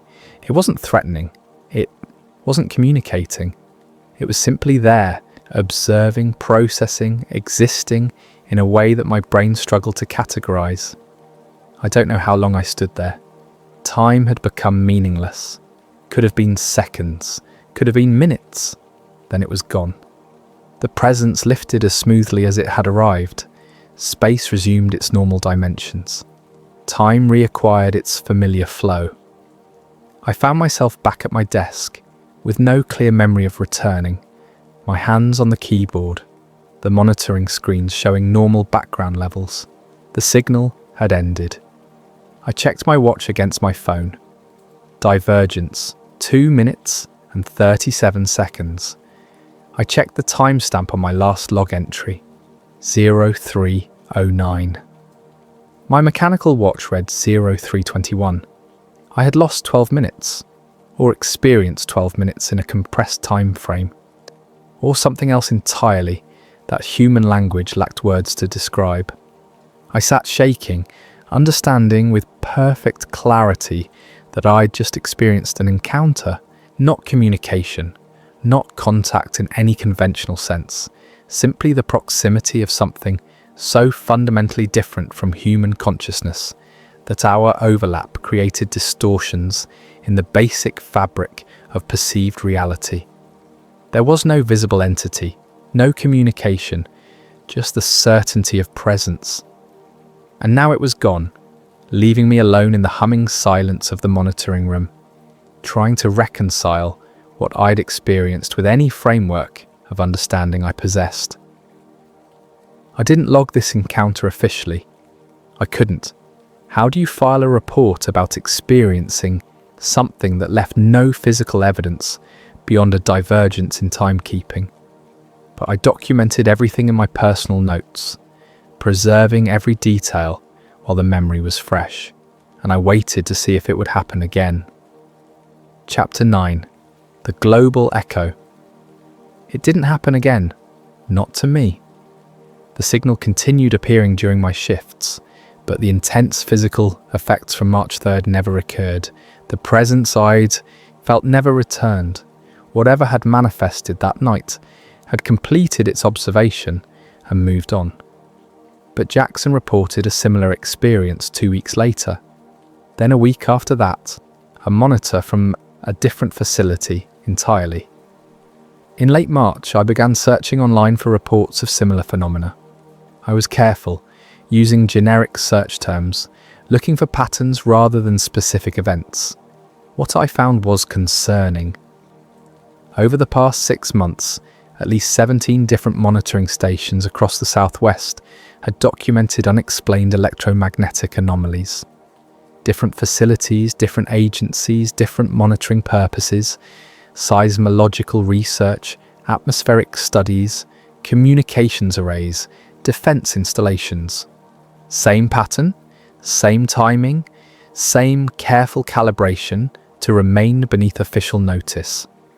None of the reports were publicly acknowledged. None triggered formal investigations. Each was logged, categorized as equipment interference or natural phenomena, and quietly filed away. But the timing told a story. The anomalies had begun appearing at different facilities in a spreading pattern, originating from somewhere in central Nevada and radiating outward over the course of a year. Each facility experienced the progression I documented. Simple signals at first, growing more complex, eventually producing the physical effects and presence experiences. Something was methodically visiting monitoring stations across the region, interacting with them one by one, learning from each encounter before moving to the next. We weren't the target of contact. We were part of a much larger survey. On April 9th, Jackson found me in the parking lot again, his expression grim. "They're shutting down Delta 7, he said, without preamble. I felt my stomach drop. What? Scheduled for decommission in 2 weeks, budget reallocation. The official reason is redundancy. Delta 5 and Delta 9 supposedly provide sufficient coverage. He handed me a printout of the official notice, But the timing is interesting. I scanned the document. Standard bureaucratic language, nothing suggesting the real reason. They know, I said quietly. Maybe. Or maybe Delta 7 has served its purpose. The signal hasn't appeared there in 11 days. He was right. I'd noticed the absence but had attributed it to random variation in the pattern. It's moved on, Jackson continued. Whatever it was studying at Delta 7, it's finished. And now they're closing the station. To hide the evidence?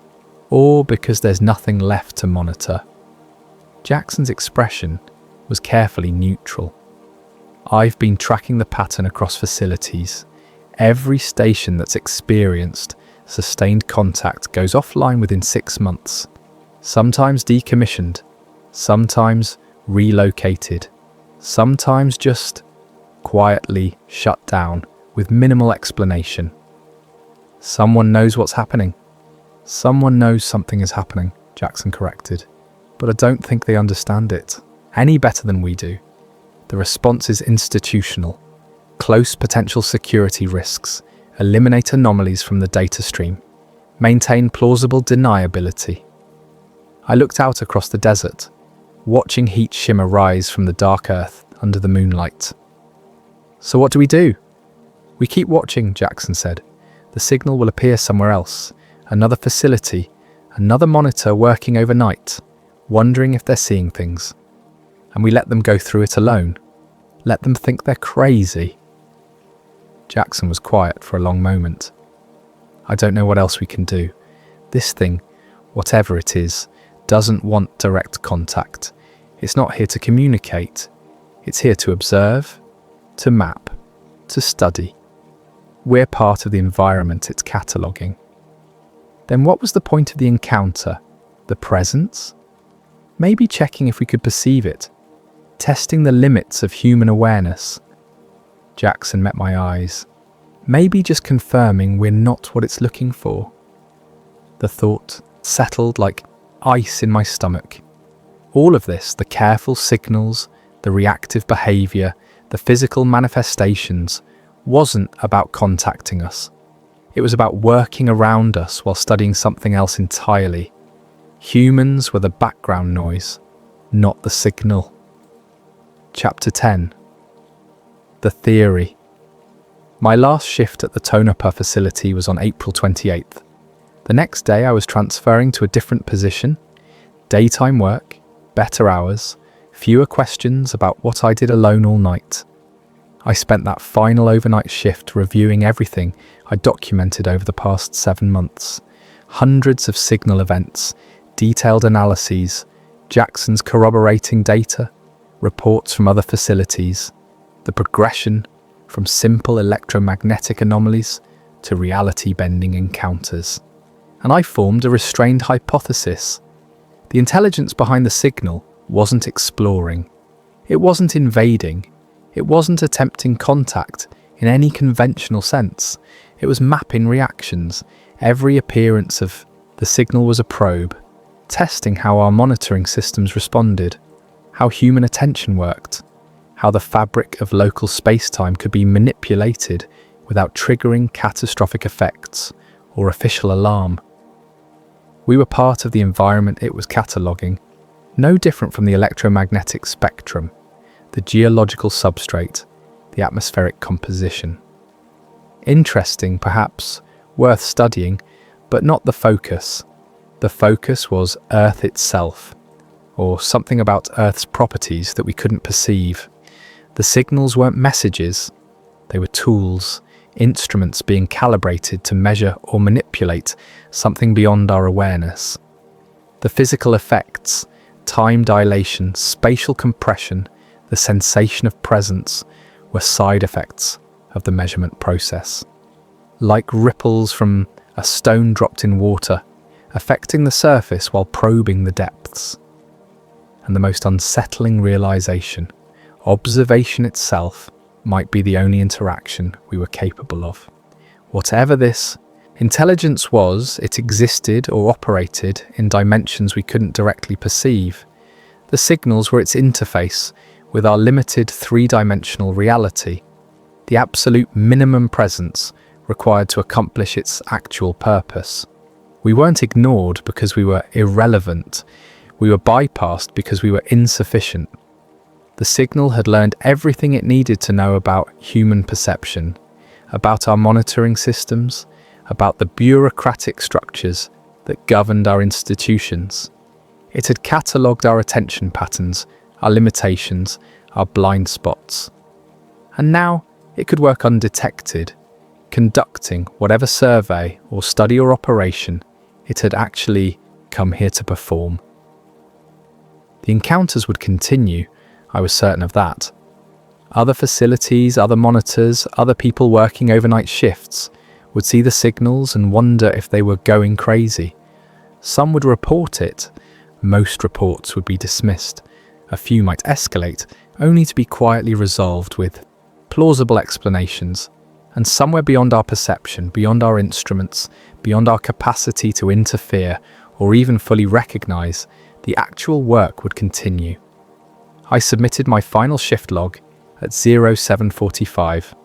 All systems normal, no anomalies detected. It was technically true. The signal hadn't appeared that night. Or maybe it had, just in a way I could no longer recognize. Epilogue.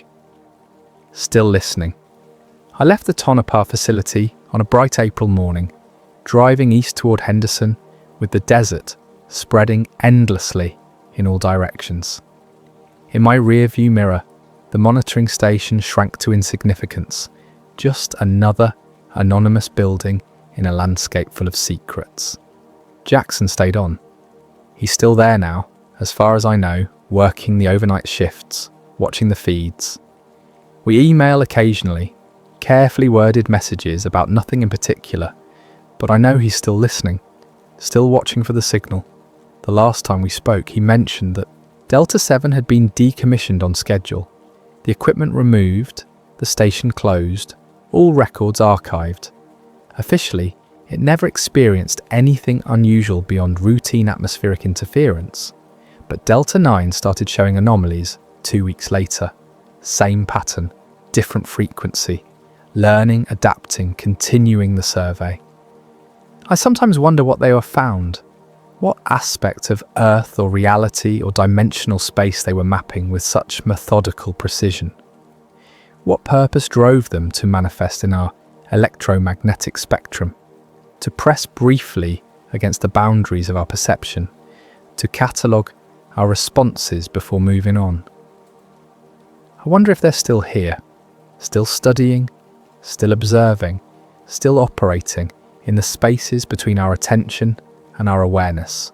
Or maybe they finished their survey, collected their data, moved on to the next world, the next civilization, the next set of environmental parameters that required mapping. Maybe Earth is just one entry in a vast catalogue of worlds, marked and measured and understood in ways we could never recognize. I work daytime hours now, regular schedule, no more overnight monitoring, no more watching waveforms drift across screens while the desert night presses against reinforced windows. But sometimes, late at night when sleep won't come, I pull up the archived data on my personal computer. I review the patterns, the progressions, the careful escalation from invisible to undeniable and back to invisible again. And I think about what Jackson said during our last meeting in the parking lot. If something can learn how not to be seen, how long has it already been here? The signal hasn't returned to any of the facilities I can track. Or maybe it has. Maybe it's learned how to exist in our world without creating ripples in our instruments. Maybe it's completed its calibration and now operates perfectly within our blindness, conducting its survey in a register we cannot detect, studying whatever it came here to study with impunity. Maybe observation itself was never the interaction. Maybe the interaction was what happened after we stopped being able to observe. I still keep 2 clocks, my mechanical watch and my phone. I check them against each other regularly, looking for divergence, for that telltale drift that would indicate something nearby affecting digital timekeeping. They've remained synchronized, but I wonder sometimes if that means the signal is gone, or if it just means I'm no longer sensitive enough to detect its influence. If, having mapped my perceptual limits during those months in Tonopah, it now knows exactly how to manifest without disturbing them. The night shift goes on at facilities across the southwest. Different monitors watch different screens, logging routine anomalies, filing standard reports. Most see nothing unusual, but somewhere tonight, someone is noticing a signal slightly out of expected range, not strong enough to trigger alarms, appearing once then disappearing. They're logging it as interference, no urgency, no fear, just a note. And the presence in the dark continues its patient work, invisible and undisturbed, mapping reactions and cataloguing responses while we document the shadows of its passing and convince ourselves we've seen nothing remarkable. The signal that wasn't meant for us was never meant to be undetectable. It was meant to teach us the limits of our detection, and now, having learned our boundaries, it operates freely within them. Still here, still listening, still beyond our capacity to truly perceive what it's studying, or why, or what it will do with the information once the survey is complete. I turn off my computer and check my clocks one more time. Still synchronized, which means either nothing is happening or everything is happening, and I just can't see it anymore. Imagine a world before flight, before radar, before radio waves crossed the oceans, a world where the sky belonged only to birds and clouds and the occasional hot air balloon, tethered to the earth by rope and hope. The year was 1897. The Wright brothers were still running a bicycle shop. Powered flight was a fantasy confined to the sketches of dreamers and the pages of Jules Verne novels. And yet, something was flying. Not drifting, flying, with purpose, with control, against the wind. This is not legend. This is not folklore passed down through generations until truth became myth. This is documented history. Tens of thousands of Americans reported seeing massive objects in the sky during the spring of 1897. Newspapers across the Midwest and beyond printed eyewitness accounts. Telegraph operators relayed messages from town to town, each one describing the same impossible thing. They called it the mystery airship. What follows is the account of one man who didn't just see it, he spoke to it. Or rather, it spoke to him. His name was Thomas Kellerman, and in April of 1897, he was a telegraph operator in a small city that no longer appears on most maps. He wrote this account in 1932, 3 years before his death, and it was discovered in a trunk in his daughter's attic in 1978. This is his story. Chapter 1. The night the wires went silent. I had been working the late shift at the Western Union office on Meridian Street for nearly 6 years when it happened. April 14th, 1897. A Tuesday. The kind of night where the air feels heavy even though no rain is coming. The kind of night where dogs pace and horses stamp in their stables for no reason anyone can name. The office was quiet. It usually was after 9 in the evening. Most messages had been sent. Most businesses had closed. I sat at my desk with the telegraph key in front of me, the familiar brass instrument that connected our small city to the rest of the civilized world. In those days, before telephones were common, before radio existed even as a concept, the telegraph was everything. It was how news travelled, how money moved, how the world spoke to itself. I was transcribing a message from Chicago when every line went dead at once, not flickering, not fading, dead. The silence was absolute. In 6 years of operating that key, I had never experienced anything like it. Telegraph lines fail, certainly. Storms knock them down. Animals chew through insulation. Poles fall. But it happens gradually, one line at a time, one city losing connection while others remain. This was different. Every single line to every city we connected with went silent in the same instant. I checked the connections, I tested the battery, I tapped the key repeatedly, sending out calls that went nowhere. Nothing. The lines were physically intact as far as I could tell from inside the office, but they carried nothing. No hum, no static, just dead air. I noted the time, 9:42 in the evening. I sat there in the lamplight, waiting, because there was nothing else to do. The office felt strange in the silence. Normally there was always some background noise, the faint clicking of distant keys, the subtle vibration of signals passing through the wires even when they weren't intended for us. But now there was nothing. It felt like the entire country had stopped breathing. The silence lasted exactly 9 minutes. I know because I watched the clock on the wall, counting every second, wondering if something catastrophic had happened, if somehow the entire telegraph network had been destroyed in some unimaginable disaster. And then at 9:51, every line came back online simultaneously. The key began clicking immediately. Message after message flooded in, all marked urgent, all from different cities within a 100-mile radius. I pulled the tape as it printed, reading the words as they appeared.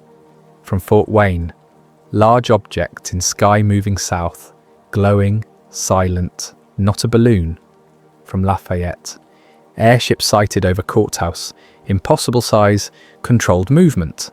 From Muncie, strange craft overhead, lights along hull, moving against wind, no sound. From Anderson, cigar-shaped vessel in sky, multiple witnesses, telegraph interference reported. They kept coming, every town, every operator, all reporting the same thing within the same 9-minute window when our lines had been dead. Something was in the sky, something large, something that moved with intention, and something that had interfered with every telegraph line in the region at exactly the same time. I stood up from my desk, my hands shaking slightly as I held the printed tape. The messages were still coming in, variations on the same theme. I walked to the front window of the office and looked out onto Meridian Street. A few people were outside, standing in small groups, pointing upward. I opened the door and stepped into the cool night air. That's when I saw it. Chapter 2. The Shape. No one could explain it, hung in the sky about 1,000 feet up, maybe less. Distance is hard to judge when you have no reference for the object's size, but it was large, enormously large. Perhaps 200 feet long, shaped like a cigar or a massive elongated egg. The surface appeared dark, almost black, but along the underside ran a series of small lights, maybe 20 or 30 of them, evenly spaced, glowing with a soft yellow-white colour. It moved slowly from north to south, directly over the centre of town. I need you to understand what I'm describing. This was 1897. There were no airplanes. The Zeppelin would not be invented for another 3 years. Balloons existed, certainly, but they were at the mercy of wind, round and clumsy, and incapable of the controlled movement I was witnessing. This object moved deliberately. When the wind blew, from the east the object continued south. When the wind shifted northwest, the object maintained its course. It was not drifting, it was flying, and it was silent. No engine noise, no propeller sound, nothing. Just the faint whisper of wind around its hull, like the sound of a ship cutting through water. But softer, almost gentle. Several people on the street stood frozen, their faces tilted upward, mouths slightly open. I recognized the bank manager, the owner of the general store, a school teacher whose name I forget. Normal people having an abnormal experience. Someone said, "What in God's name is that?" No one answered because no one had an answer. I watched as the object passed directly overhead. The lights on its underside pulsed very slightly, not rhythmically, like a heartbeat, but irregularly, as if responding to some internal process I couldn't understand. The hull itself seemed smooth, almost seamless, without the rivets or panels you would expect on any human-made construction. It looked poured rather than built, organic in a way that metal should not be. A young boy, maybe 12 years old, stood near me on the sidewalk. He asked his father, "Is it from the government?" His father, a blacksmith with hands like hammers, shook his head slowly. "Government doesn't have anything like that, son. Nobody does." The object was moving toward the southern edge of town now, descending slightly as it went. I could see it more clearly as it lowered. There were features I hadn't noticed before, what looked like small protrusions along the sides, perhaps observation ports or windows, though they emitted no light. A subtle taper at the front, like the bow of a ship designed to cut through air instead of water, and at the rear, a series of thin structures that might have been fins or stabilizers. It passed over the last row of buildings and continued toward the open farmland beyond. As it moved, I realized it was heading directly toward the railroad yard, a flat open area where freight cars sat waiting for morning. I made a decision in that moment that would change everything. I went back inside the office, grabbed my coat and hat, and locked the door behind me. Then I followed the airship. Chapter 3. The City Watches. By the time I reached the edge of town, at least 50 people had gathered. Word spreads fast in a small city, especially when something impossible appears in the sky. The crowd stood at the boundary between the last street and the open land, watching as the airship descended slowly toward the rail yard about half a mile distant. The local newspaper editor, a man named Robert Marsh, was there with a notebook, scribbling frantically by the light of a handheld lantern. He looked at me as I approached. "Kellerman," he said, "your telegraph's still working." "It's working now," I replied. "Went dead for 9 minutes right before this thing appeared. Every line in the region reported the same." He wrote that down, his pencil moving rapidly across the page.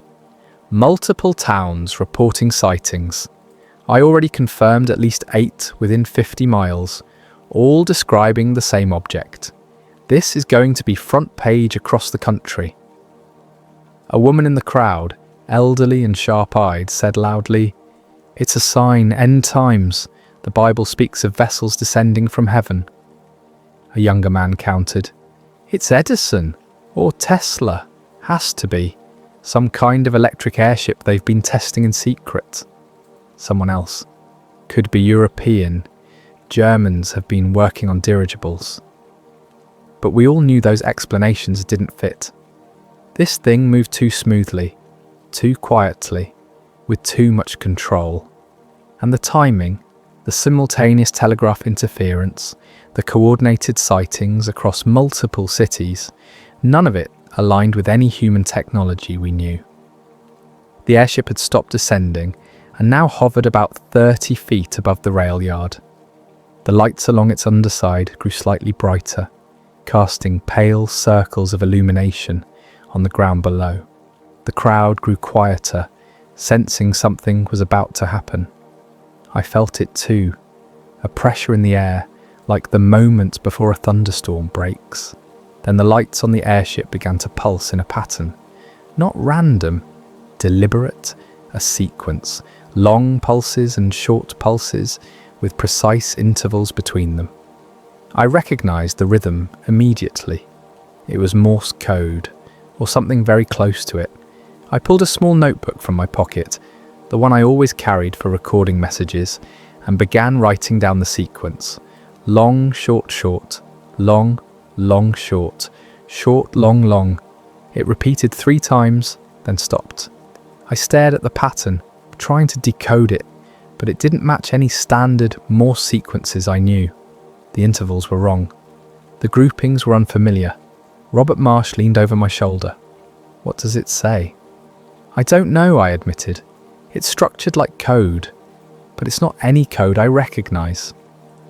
The airship began moving again, drifting slowly eastward, away from the town and the crowd.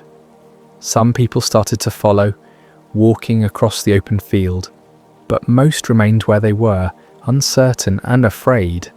I stood there with my notebook, watching the lights fade into the distance, and felt a strange certainty settle over me. This wasn't observation. This was communication, and it was directed at me. Chapter 4. The Interference. I returned to the telegraph office just after midnight. The streets were still busy with people discussing what they had seen. Groups gathered under street lamps, voices excited and nervous. I unlocked the door and went inside, lighting the lamp on my desk. The office felt different now, charged somehow, as if the air itself had been altered by what had happened. The telegraph key sat silent on the desk. I sat down in my chair and stared at it, thinking about the pattern of lights I had seen on the airship, the way they pulsed in structured sequences. I opened my notebook and looked at what I had written. Long, short, short. Long, long, short. Short, long, long. Then the key began clicking on its own. My hand was nowhere near it. The key depressed and released, tapping out a rhythm that made the brass lever bounce and the sounder clack. I watched, frozen, as the tape began feeding through the register, recording whatever signal was coming through the wire. But there was no signal. I could see that the line indicator showed no activity. The battery was disconnected. The key should not have been moving at all. It clicked for perhaps 30 seconds, printing a line of marks on the tape that made no sense in Morse code. Then it stopped. The office fell silent again.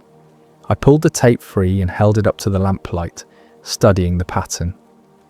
It was similar to what I had seen on the airship, but more complex, more detailed. There were subtle variations in the spacing, slight differences in the length of the marks that suggested layers of meaning I couldn't access. I set the tape down on the desk and looked out the window. The airship was no longer visible in the sky, but I had the unmistakable feeling that it was still close, still watching. The pressure in my head returned. That same sensation I had felt when the lights had pulsed in the rail yard. Not painful, but present, like someone standing just behind you in an empty room. I reached out and placed my fingers on the telegraph key. I began tapping out a simple message in standard Morse code. "Who are you?" The moment I finished, the key stopped vibrating under my hand. The pressure in my head intensified briefly, then vanished. I sat there in the silence, waiting for a response, but nothing came. I tried again. "What do you want?" Still nothing. Then I realized my mistake. I was using human language, human symbols. Whatever was on the other end of this communication understood structure and pattern, but not necessarily our specific codes. I needed to respond in the same way it had contacted me. I looked at the sequence on the tape, the pattern it had sent. I began tapping it back on the key, reproducing the rhythm as accurately as I could. Long, short, short. Long, long, short. Short, long, long. I repeated it 3 times, exactly as the airship's lights had done. The key went still under my fingers. And outside, barely visible through the window, the airship descended from the clouds directly above Meridian Street. It hung there, motionless, the lights on its underside glowing bright enough now to cast shadows on the street below. I stood up slowly, my heart hammering in my chest, and walked to the door. I opened it and stepped outside. The airship lowered until it hovered just above the roof line of the buildings. I could see details now that had been invisible from a distance. The hull was not metal, or if it was metal, It was unlike any I had ever seen. It had a faint iridescence, like oil on water, shifting subtly in colour as the light moved across it. The small protrusions I had noticed earlier were definitely ports of some kind, circular openings rimmed with a darker material. And then, with no sound at all, the airship began to move again. It drifted southward, slowly, deliberately, and I understood that it wanted me to follow. I grabbed my coat and hat from inside the office, locked the door, and began walking. Several people on the street watched me go, watched the airship drifting ahead of me, but no one else followed. Perhaps they were too afraid. Perhaps they were smarter than I was. I followed the airship out of town, toward the rail yard, toward whatever waited there. Chapter 5. The Descent. The rail yard was deserted at that hour. Freight cars sat in silent rows, their shadows long under the moonlight. The airship descended slowly into the centre of the open area, its lights illuminating the dirt and gravel below. I approached carefully, staying about 100 feet back, watching as the massive object lowered itself to the ground with impossible gentleness. It touched down without impact, settling onto the earth as lightly as a feather. The lights along the underside dimmed slightly, but did not go out. I could hear it now, a very faint humming, so low it was almost below the threshold of hearing. Not mechanical, more like a vibration, a frequency felt as much as heard. 2 other men had followed me from town, though I hadn't noticed them until now. One was Robert Marsh, the newspaper editor, still clutching his notebook.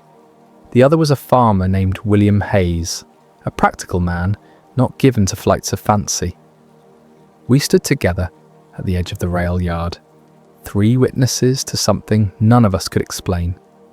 The airship sat there for perhaps 5 minutes, humming softly, its lights pulsing in that strange irregular rhythm. Then, with a sound like air escaping from a sealed container, a section of the hull opened. Not a door swinging on hinges. The surface simply separated, creating an opening about 6 feet tall and 3 feet wide. No light came from inside, only darkness, and then a figure stepped out. Chapter 6. The Occupant.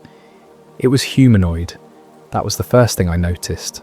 2 arms, 2 legs, a head, a torso, proportioned similarly to a human being, but not quite right. Too tall, perhaps 7 feet. Too thin, the limbs longer than they should be. It wore some kind of tight-fitting garment that covered everything except the head and hands. A material that looked almost liquid in the moonlight, dark blue or black, seamless. The head was the most unsettling feature, pale, hairless, with large eyes that caught the light and reflected it back with a faint golden sheen. The nose was small, almost vestigial. The mouth was a thin line, barely visible. The overall impression was not monstrous exactly, but profoundly other. This was not a human being in a costume. This was something else. It stood at the opening of the airship, motionless, and turned its head slowly to look at each of us in turn. When its eyes met mine, I felt that pressure in my head again, stronger now, almost overwhelming. Not painful, but intrusive, as if something was pushing gently against the inside of my skull. I tried to step back but found I couldn't move. My feet seemed rooted to the ground. The figure stepped forward, moving with a strange gliding motion that made it hard to tell if it was walking or floating. It approached us slowly, stopping about 20 feet away. Robert Marsh made a small choking sound and dropped his notebook. William Hayes stood rigid, his hands clenched into fists at his sides. I remained still, unable to move, locked in place by whatever force was emanating from this being. And then it spoke. Or rather, it communicated. There was no sound, no words, but meaning flooded into my mind with absolute clarity. Not language, concepts, images, understanding delivered directly, bypassing the need for translation. I saw maps, not maps of land, but maps of connection. Lines crisscrossing continents, nodes where the lines intersected, pulses of light moving along the paths. I saw cities connected by invisible threads, messages flowing between them at the speed of lightning. I saw the telegraph network, not as wires and poles and keys, but as humanity's first attempt at creating a nervous system, a way for the species to communicate across distance instantly. And I understood that this was what interested them. Not our cities, not our wars, not our religions or governments or art, our communication networks. The moment when we stopped being isolated communities and started becoming something connected, something that could speak to itself across vast distances. The pressure in my head increased and more images came. I saw the airship, not as a single vessel, but as one of many, positioned across the continent, observing, recording. I saw them hovering over telegraph stations, following the lines, mapping the network. They were studying the infrastructure of human communication, the way a naturalist might study the veins in a leaf. And then I saw something else, a flash of the future, though I didn't understand it at the time. I saw towers transmitting invisible waves through the air. I saw voices carried without wires. I saw light pulsing in patterns that conveyed thought and image and sound simultaneously. I saw the world covered in a web of signals so dense that no point on Earth was isolated. Everything connected, everything speaking. They were interested in the beginning of that process, the moment we became detectable. The figure tilted its head slightly, and I felt a question forming in my mind. Not words, but the sense of inquiry. It wanted to know if I understood. I tried to form a response, to think clearly and deliberately. Yes, I understand. The pressure released immediately. The figure stepped back, its large eyes still fixed on me, and then turned smoothly and walked back to the airship. It paused at the opening, looked back once more, and then disappeared inside. The hull sealed itself with that same soft hissing sound. I could move again. I staggered slightly, catching my balance, and looked at Robert and William. They both appeared shaken, pale in the moonlight. Robert picked up his notebook with trembling hands. "Did you?" he started, then stopped. "Did you see?" "Yes," I said quietly. "I saw." The airship began to rise. Chapter 7. The Message. It lifted slowly, without sound, without fire or steam, or any visible means of propulsion. The lights along the underside grew brighter as it ascended, casting long shadows across the rail yard. We watched it climb until it was several hundred feet up, then turn smoothly and begin moving northward, back toward the centre of town. I ran, I don't know why. Instinct, perhaps, the sense that something important was about to happen, and I needed to be at the telegraph office when it did. Robert and William followed, the three of us running through the dark streets as the airship drifted overhead. By the time we reached Meridian Street, people were emerging from their homes again, pointing at the sky, calling to each other. I unlocked the office and rushed inside, Robert and William close behind.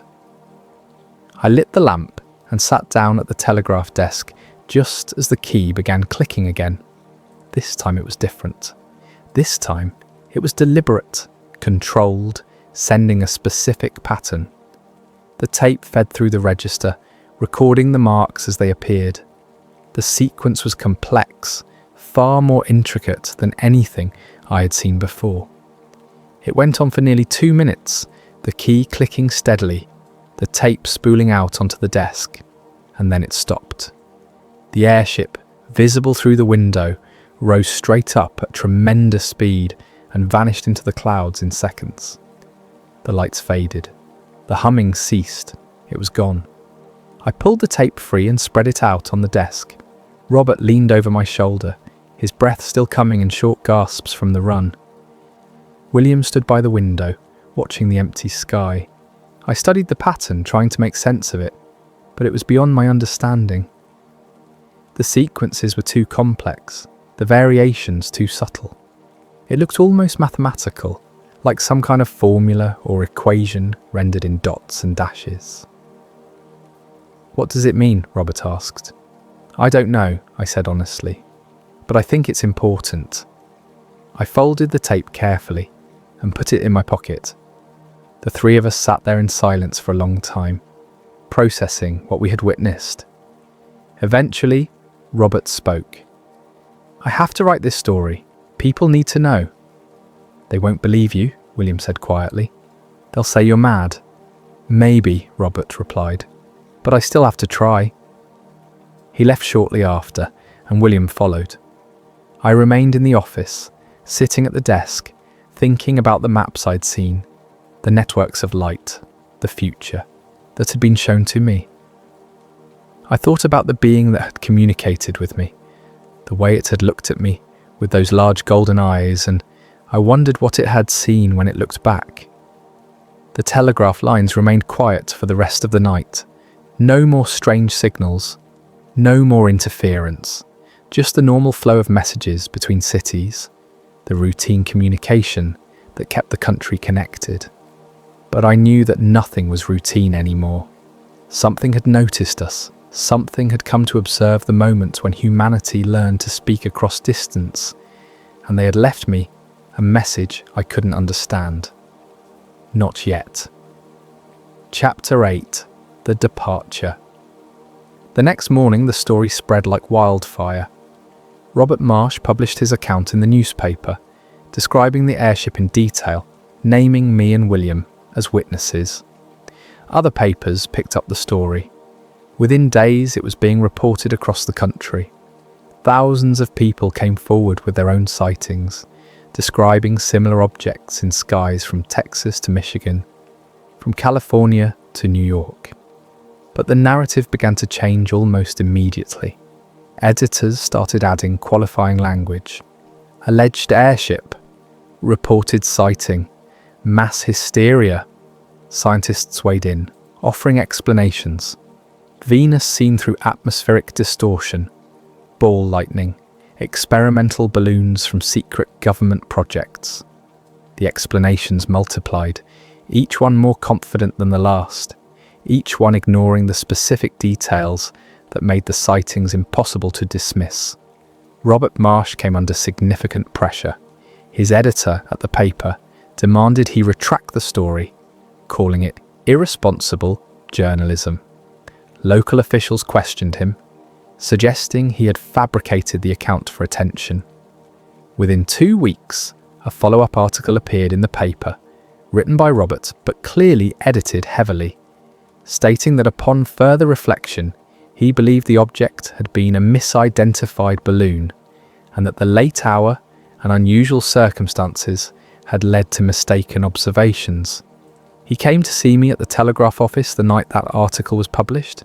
He looked exhausted, defeated. "I'm sorry," he said. "They didn't give me a choice. It was retract or lose my position." "I understand," I told him. "Did I do the right thing?" he asked. "Should I have fought harder?" I thought about the being I had seen, the message I had received, the future I had glimpsed. "You did what you had to do to survive," I said. "That's all any of us can do." He nodded slowly and left. I never spoke to him about it again. William Hayes stopped coming into town, retreating to his farm, refusing to discuss what he had seen. I was questioned by government officials, men in dark suits who arrived from Washington and asked the same questions over and over, their faces impassive, their voices flat. They wanted to know what I had seen, what had been communicated, whether I had the telegraph tape. I told them everything except that last part. I described the airship, the being, the images in my mind. But I said nothing about the final message, The pattern that had been sent to my telegraph key. That tape remained in my pocket and later hidden in a metal box in my home. The officials eventually left, seemingly satisfied that I had nothing useful to offer. The sightings continued for another month, then gradually stopped. By summer, the airship wave had faded from public consciousness, dismissed as a curious episode of mass delusion. Life returned to normal. The telegraph lines carried their routine messages. The country moved forward, unaware that it had been observed at a crucial moment in its development. But I knew, and I kept the tape, waiting for the day when I might understand what it meant. Chapter 9. The Aftermath. Years passed, the 20th century arrived. The Wright brothers achieved powered flight in 1903, and suddenly the skies that had been impossible for humans to navigate became accessible. Airplanes multiplied. The impossible became commonplace, but the airship of 1897 was forgotten, relegated to the dustbin of historical oddities, a footnote in the story of American credulity. I continued working as a telegraph operator until 1918, when I retired. I married, had children, lived a quiet life, but I never forgot that night in April of 1897. I kept the tape hidden, taking it out occasionally to study it, hoping that new developments in communication technology might give me a framework for understanding the pattern. In 1920, when commercial radio broadcasts began, I felt a shock of recognition. The frequencies, the way signals were transmitted through the air without wires, the patterns of electromagnetic waves, they echoed something I had seen in the images the being had shown me. The future I had glimpsed was beginning to arrive. I took out the tape and studied it again, this time with knowledge of radio technology. And slowly, over the course of months, a pattern began to emerge. The sequences on the tape corresponded to frequency intervals. Not exact matches, but close enough that the correlation couldn't be accidental. The message was a map of the electromagnetic spectrum, highlighting specific ranges that would become useful for human communication. They'd given me a guide to radio frequencies before we had discovered radio. I sat at my kitchen table, the tape spread out in front of me, and understood fully for the first time what had happened. The airship had not been exploring our world. It had been monitoring our technological development, waiting for the moment when we created infrastructure for long-distance communication. The telegraph network had been the trigger, the sign that humanity was transitioning from isolated communities to a connected civilization.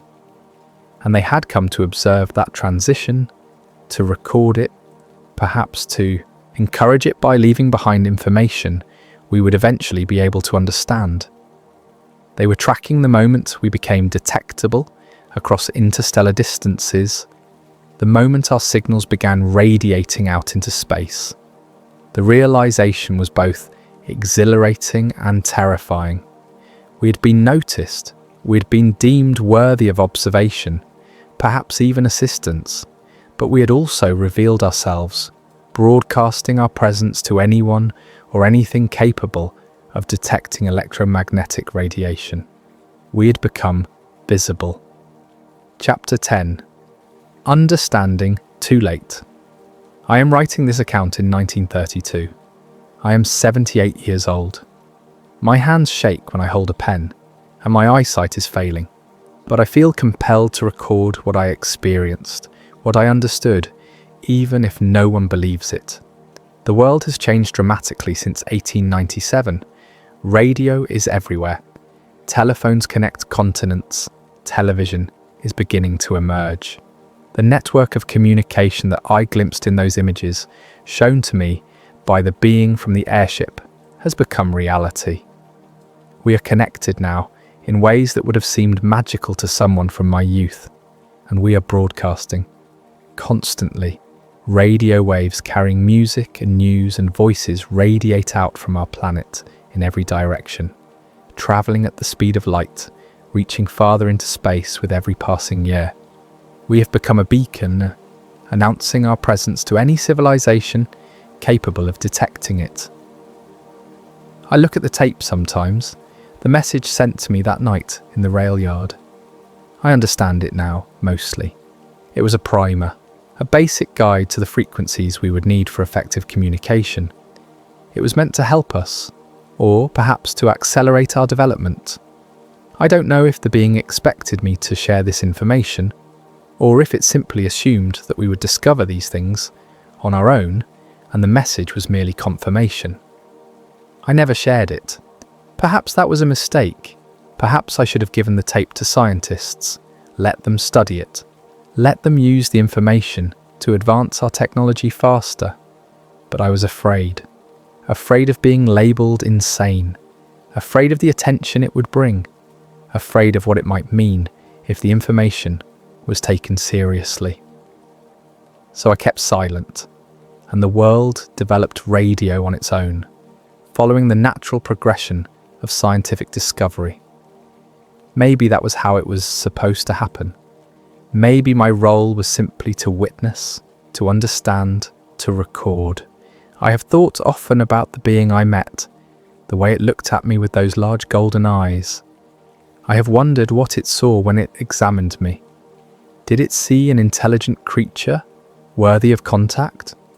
Or did it see a primitive organism, barely beginning to understand the universe it inhabited? Did our brief communication mean anything to it, or was I simply a data point, one among thousands, recorded and filed away? I have also thought about why they came when they did. The telegraph was not the first human technology. We had been building and creating for thousands of years, but the telegraph was different. It was the first technology that allowed instant communication across vast distances, the first that created a network, a web of connection that covered the continent. It was the moment when we stopped being isolated and started being unified. That was what interested them. Not our tools or our weapons or our buildings. Our ability to communicate. Our transition from scattered tribes to a connected civilization. They were observing a threshold being crossed, a moment of transformation. And now, as I write this in 1932, I wonder if they are still watching. Radio has existed for over a decade. Our signals are spreading through space, reaching farther every day. Have they detected those signals? Are they observing our continued development? Will they return? I don't know, but I suspect they don't need to return. They came at the crucial moment, the beginning. They recorded what they needed to record, and now they are waiting, watching from a distance as we continue to evolve, as we continue to build our networks, as we continue to broadcast our presence to the universe. We think we are alone. We think the vast silence of space confirms our isolation. But I know differently. I have seen proof that we are observed. I have met a being from beyond our world, communicated with it, received information from it. We are not alone. We have never been alone. We just didn't know how to see until we learned how to speak across distance. Epilogue. The quiet warning. I will die soon. I can feel it in my bones, in the increasing fragility of my body. My daughter will inherit my belongings, including the metal box with the telegraph tape inside. I have left instructions that it should be preserved, though I doubt she will understand why. Perhaps someday, someone will find it and recognize its significance. Perhaps not. But I want to leave this final thought, this last observation that has haunted me for 35 years. The airship did not arrive when we learned to fly. It did not arrive when we built cities or created art or developed philosophy. It did not arrive when we discovered fire or invented the wheel or domesticated animals. It arrived when we learned to speak across distance, when we created networks that connected us invisibly, instantaneously, when our signals began to propagate beyond our immediate surroundings. That was the threshold. That was the moment that mattered.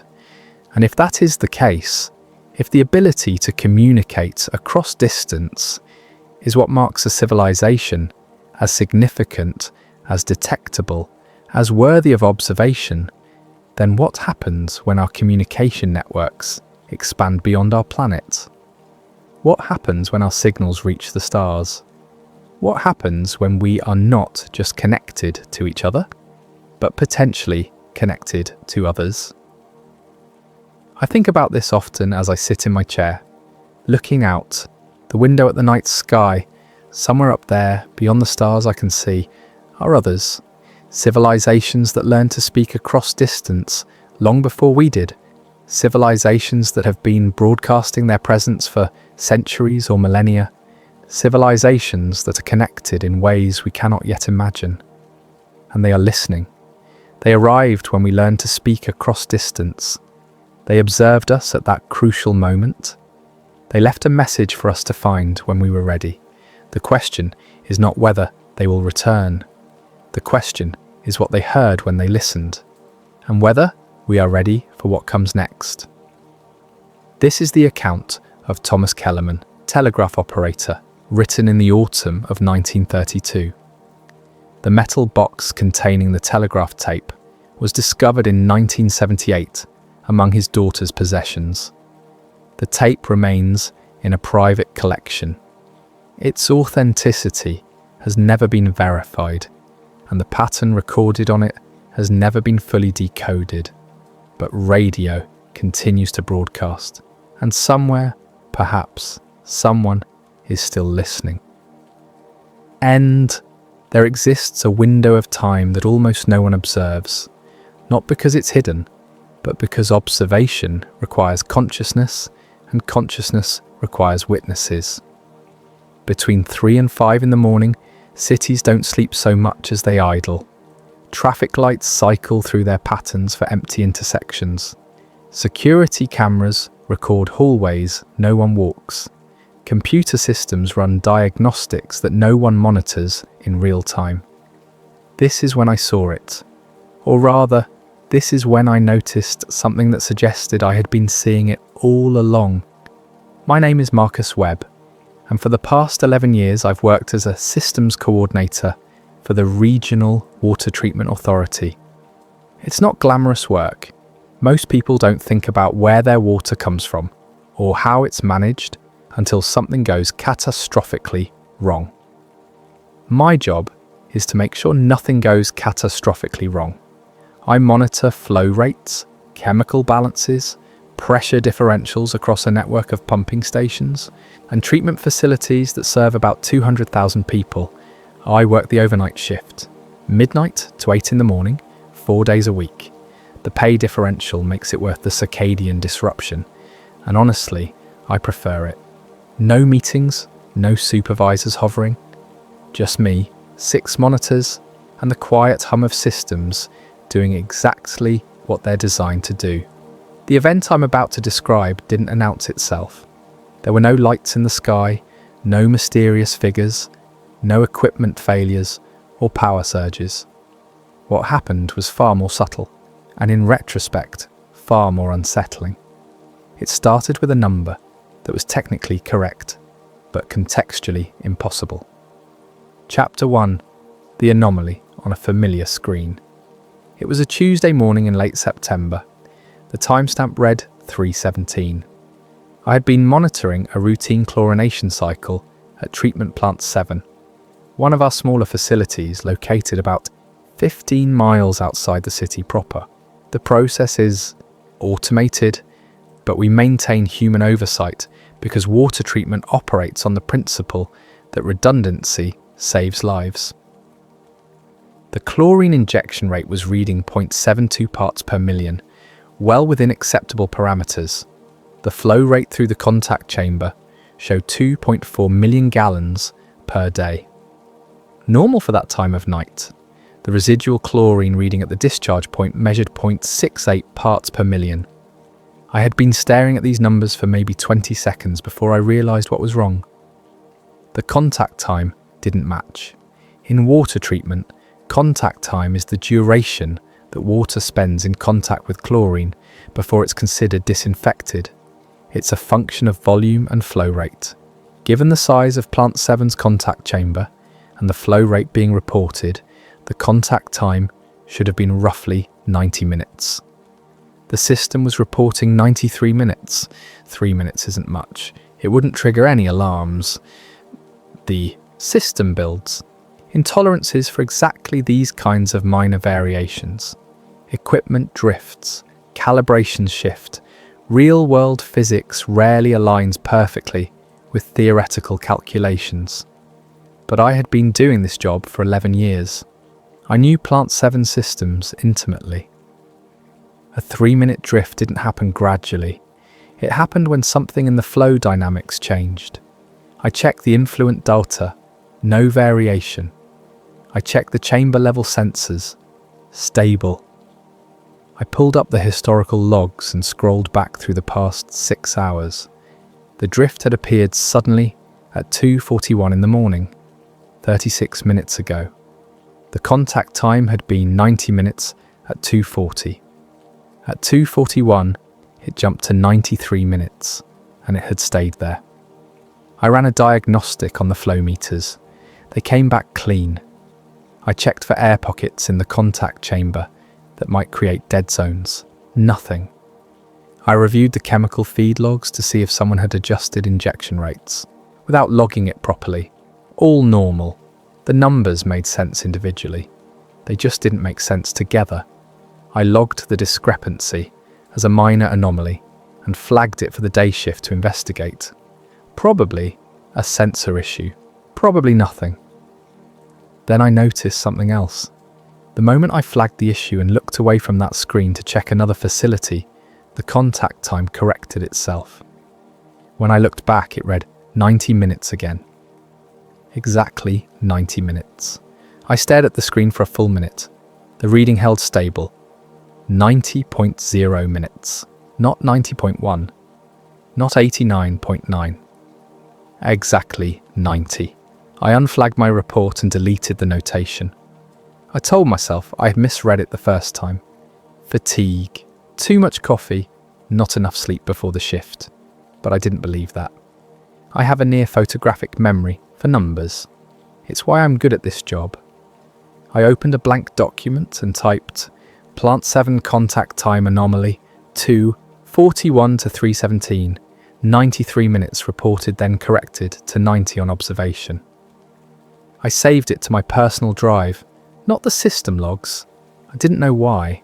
It just felt like the right thing to do. The rest of the shift passed without incident.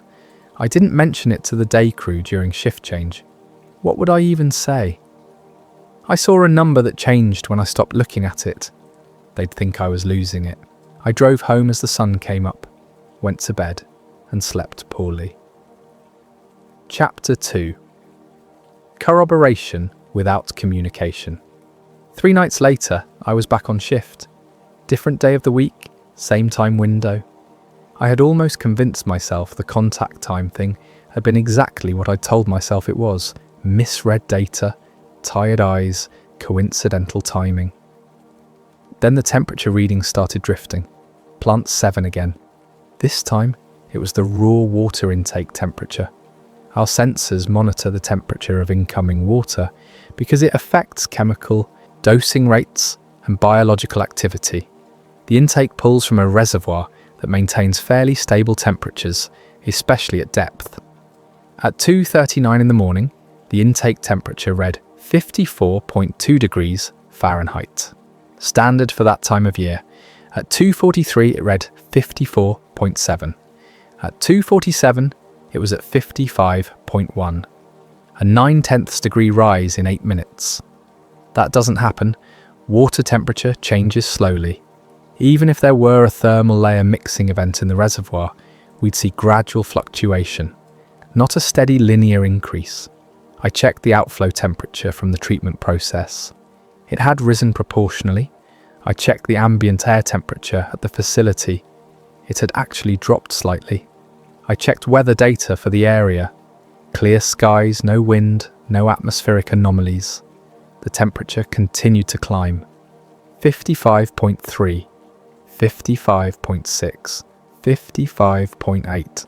I was reaching for the phone to call the facility maintenance line when the increase stopped. The reading held at 56.0 degrees. Then over the next 12 minutes, it dropped back to 54.2, exactly where it had started. The rise had been 0.1 degrees per minute. The decline was 0.15 degrees per minute, almost like something was testing the system's response time, or measuring its thermal characteristics. I documented it, personal file again, same instinct as before. Then I did something I probably shouldn't have. I called Raymond Torres. Raymond works the same shift I do, but he monitors electrical grid distribution for the Regional Power Authority. Different agency, different systems, but we occasionally overlap on infrastructure coordination. We'd grabbed coffee a few times. He was solid, rational, not prone to jumping to conclusions. I didn't tell him what I'd seen. I just asked him a hypothetical. Ray, if you saw system behavior that was technically within parameters, but contextually weird, would you report it? There was a long pause. Then, what kind of weird? The kind where nothing is actually wrong, but the numbers don't tell the story they should. Another pause. You seeing something? Maybe. You? He was quiet for maybe 15 seconds. Then, yeah, Tuesday night. Voltage phase imbalances on a distribution substation. Not enough to trigger alerts, but enough to notice. Came and went over about 40 minutes. I checked everything. Equipment's fine. Load patterns were normal. It just happened. What time, I asked? Started around 2:30, resolved by 3:20. My stomach tightened. Which substation? Station 44. Serves the industrial corridor and the East County area. Plant 7 was in the East County area. Did you report it? I asked. I logged it. Got a response saying they'd review it. Haven't heard anything since. When did you log it? Wednesday morning. You? Same. We were both quiet. Then Raymond said, Marcus, what's going on? I don't know, but I think something is paying attention to infrastructure. Paying attention how? That's what I'm trying to figure out. We agreed to keep each other informed if we saw anything else. The conversation ended there. Neither of us wanted to say what we were both thinking. The rest of my shift was quiet. I kept watching Plant 7's data streams, but everything behaved normally. At some point around 5 in the morning, I realised I was hoping for another anomaly. Just to confirm, I wasn't imagining patterns where none existed. Nothing happened. I went home feeling more unsettled than I had after the first incident. Chapter 3. The object that isn't an object. The third occurrence was different. This time I saw something, or rather, I saw the absence of something. It was early October, about 2 weeks after my conversation with Raymond. I had started arriving at work 30 minutes early and staying 30 minutes late, expanding my observation window. I told myself it was due diligence. Really, I was looking for it, whatever it was. At 2:53 in the morning, I stepped outside for air. The operations centre where I work sits on the edge of an industrial park, surrounded by warehouses and light manufacturing facilities. At night, the area is essentially deserted. A few security lights, the occasional truck passing on the frontage road. Nothing else. The sky was clear, new moon, the kind of darkness you don't get in cities. I was looking up, not for any particular reason, just appreciating the stars, when I noticed something odd about the light patterns. There's a cell tower about a quarter mile to the northeast. Red aircraft warning lights blink at the top. I've seen those lights thousands of times. I could time my coffee breaks by their rhythm. But that night, the blinks were wrong. Not in timing. They still flashed at the regulation interval. But twice, maybe 3 times, the light appeared to blink behind something. Not a cloud. The sky was clear, not a bird. The interruption was too geometric, too consistent. Something was between me and that tower. Something that didn't reflect light. Something that had depth and dimension, but no visible surface. I stood there for maybe 5 minutes watching. The interruption happened again. The red light blinked, and for just a fraction of a second, it was occluded. Not dimmed, not scattered, blocked. I went back inside and pulled up our site's external security camera feed. We have 4 cameras with overlapping fields of view, covering the parking area and building perimeter. I rewound to the time I'd been standing outside. The footage showed me clearly, standing there, looking up, but it showed nothing else. No object, no shadow, no anomaly in the frame.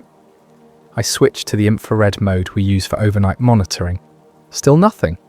But when I looked at the timestamp, metadata, something caught my attention. The camera had logged 3 brief buffering events during the time I was outside, each lasting less than a second. Not enough to disrupt recording, but enough to appear in the diagnostic log. I checked the network traffic analysis. During those buffering moments, data transmission from that camera had spiked, not by much, just enough to suggest the processor was working harder than usual to encode the video stream, as if it was trying to render something it couldn't quite process. I filed that in my personal documentation as well. Growing larger now. Screenshots, log exports, timestamps. I was building a case file without knowing what the case was. Chapter 4. The pattern. Over the next month, I documented 17 separate incidents. Not all at Plant 7. Not all involving the same type of system anomaly, but all sharing certain characteristics. They occurred between 2:30 and 3:45 in the morning. They lasted between 20 and 55 minutes. They involved measurements that were technically accurate, but contextually improbable. They resolved themselves without intervention. They left no permanent evidence in official logs. I created a spreadsheet. Date, time, duration, system affected, type of anomaly, correlation factors. I'm not a data scientist, but I know enough about pattern recognition to see what was emerging. Whatever this was, it operated on a schedule. Not a regular schedule. The incidents didn't happen every night or even every week, but when they did happen, they clustered around specific times. Tuesday and Thursday nights were most common. Weekend incidents were rare, but not unheard of. I cross-referenced this against shift schedules, maintenance logs, and operational patterns. Tuesday and Thursday nights were when we ran reduced staffing. Fewer people monitoring systems, more automation, longer gaps between human observation. It was choosing when to appear, based on when it was least likely to be noticed. But it wasn't trying to hide. If it wanted to avoid detection completely, it could have. Our systems aren't monitored with perfect vigilance. There are gaps, blind spots, times when no one is watching at all. Instead, it was operating in a margin, present enough to be detectable if someone was paying attention, quiet enough to be dismissed as instrumental error if they weren't. That suggested something I didn't want to consider. It wanted to be found, but only by someone who was looking carefully. Raymond had continued reporting his observations. Voltage anomalies, frequency drift, momentary load imbalances, always in the same time window, always resolving without cause. He told me his reports were being acknowledged, but never investigated. The responses were polite and professional. "Thank you for your diligence. We'll monitor the situation." And then nothing. I asked him if he thought we were being ignored. "No," he said. "I think we're being managed." That was somehow worse than being ignored. Chapter 5. The missed report. In mid-November, I decided to file an official report, not through my normal supervisory chain, but through the Infrastructure Anomaly Reporting System maintained by the State Utilities Commission. It's designed for exactly this kind of thing, unexplained system behaviour that doesn't rise to the level of emergency but warrants documentation. I spent 3 hours writing it. I included timestamps, system logs, correlation analysis, and cross-references to Raymond's electrical grid observations. I didn't speculate about causes. I just presented data. Factual, professional, verifiable. I submitted it on a Monday morning before I went to bed. By Wednesday night, when I came back on shift, I had a response. The email was cordial. It thanked me for my thoroughness. It acknowledged that I had identified some interesting correlations. It noted that periodic anomalies in automated systems are common and generally attributable to sensor drift, environmental factors, or timing coincidences in how multiple systems sample data. The report had been reviewed by appropriate technical staff. No safety issues were identified. No pattern of equipment failure was evident. The anomalies I documented fell within expected operational variance. The case was closed. No follow-up questions, no request for additional data, no interest in the correlation with electrical grid observations. Just noted, reviewed, closed. I read that email 4 times. Then I called Raymond. "Did you file a formal report?" I asked. "Last week." "You?" "Yeah, got a response today." "Let me guess. Thank you for your diligence, case closed?" "Pretty much." "Same here." He paused. "Marcus, I've been thinking about this. Maybe we're making something out of nothing. These systems are complex. Coincidences happen." "You don't believe that?" "No," he admitted. "But I don't know what I do believe. And I'm starting to think maybe that's intentional." "What do you mean?" "I mean, whoever reviewed our reports knew exactly what we were seeing. And they closed the cases anyway. Not because they think we're wrong, but because they think we're right and they don't want it investigated." I didn't sleep well that day. Chapter 6. The Near Encounter. December brought early snow. Not much, just enough to make the roads inconvenient and give me an excuse to leave for work even earlier than I'd been doing. I told myself it was about avoiding traffic. Really, I was still looking. On a Thursday night, 3 days before Christmas, I got closer than I ever wanted to. We'd had a minor equipment issue at Plant 7. A backup generator had failed its automated test cycle, which meant someone needed to physically inspect it to determine if it was a genuine fault or a sensor error. Normally, we'd wait for day shift maintenance, but the forecast called for heavy snow overnight, and protocol required backup power systems to be verified operational before severe weather. I volunteered to drive out there. It's only 15 miles. I had the access codes. I'd done field inspections before. I left the operations centre at 2:23 in the morning. The drive was uneventful. Roads were clear. No other vehicles. The snow hadn't started yet, but I could smell it in the air. That particular metallic crispness that comes before a storm. I reached Plant 7 at 2:41. The facility was quiet. Security lights illuminated the main treatment buildings. Everything looked normal.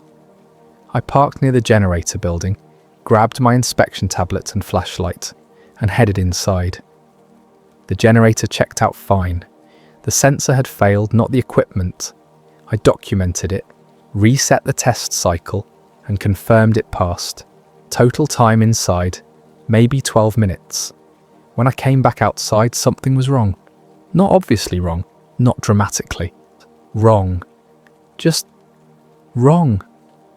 The air felt thick, not humid, not cold, just resistant. Like moving through something slightly denser than air should be. The sound was off too. I could hear the hum of the facility equipment, but it seemed muted, distant, like I was hearing it through a wall. I looked up. The sky was overcast now, clouds having moved in while I was inside. But the light was strange. The security lights created halos that extended farther than they should. The shadows were too sharp. Then I noticed my truck. It was exactly where I'd parked it, but it looked farther away. Not much, maybe 10 or 15 feet, except I knew I'd parked it 30 feet from the generator building entrance. I always park in the same spot. I walked toward it. Each step felt normal, but when I reached the truck, I turned back toward the building. The distance looked right now. 30 feet, like it should be. My depth perception wasn't working correctly. I got in the truck and started the engine. The dashboard clock read 2:58. I had been inside for 12 minutes. It was now 34 minutes since I'd left the operations centre. That left 10 minutes unaccounted for. 10 minutes of drive time on a 15-mile route that should take 18 minutes. I sat there trying to make sense of it. Had I driven faster than I realised? Had I lost time inside the building? Was the clock wrong? Then I looked at my phone. It agreed with the truck's clock. 2:58. I checked my inspection tablet. The timestamp on my generator report showed I'd entered the building at 2:43 and completed the inspection at 2:55. That was 12 minutes, but I'd arrived at 2:41. 2 minutes were missing between when I parked and when I entered the building. I tried to remember those 2 minutes. I remembered parking. I remembered getting my equipment. I remembered walking to the door.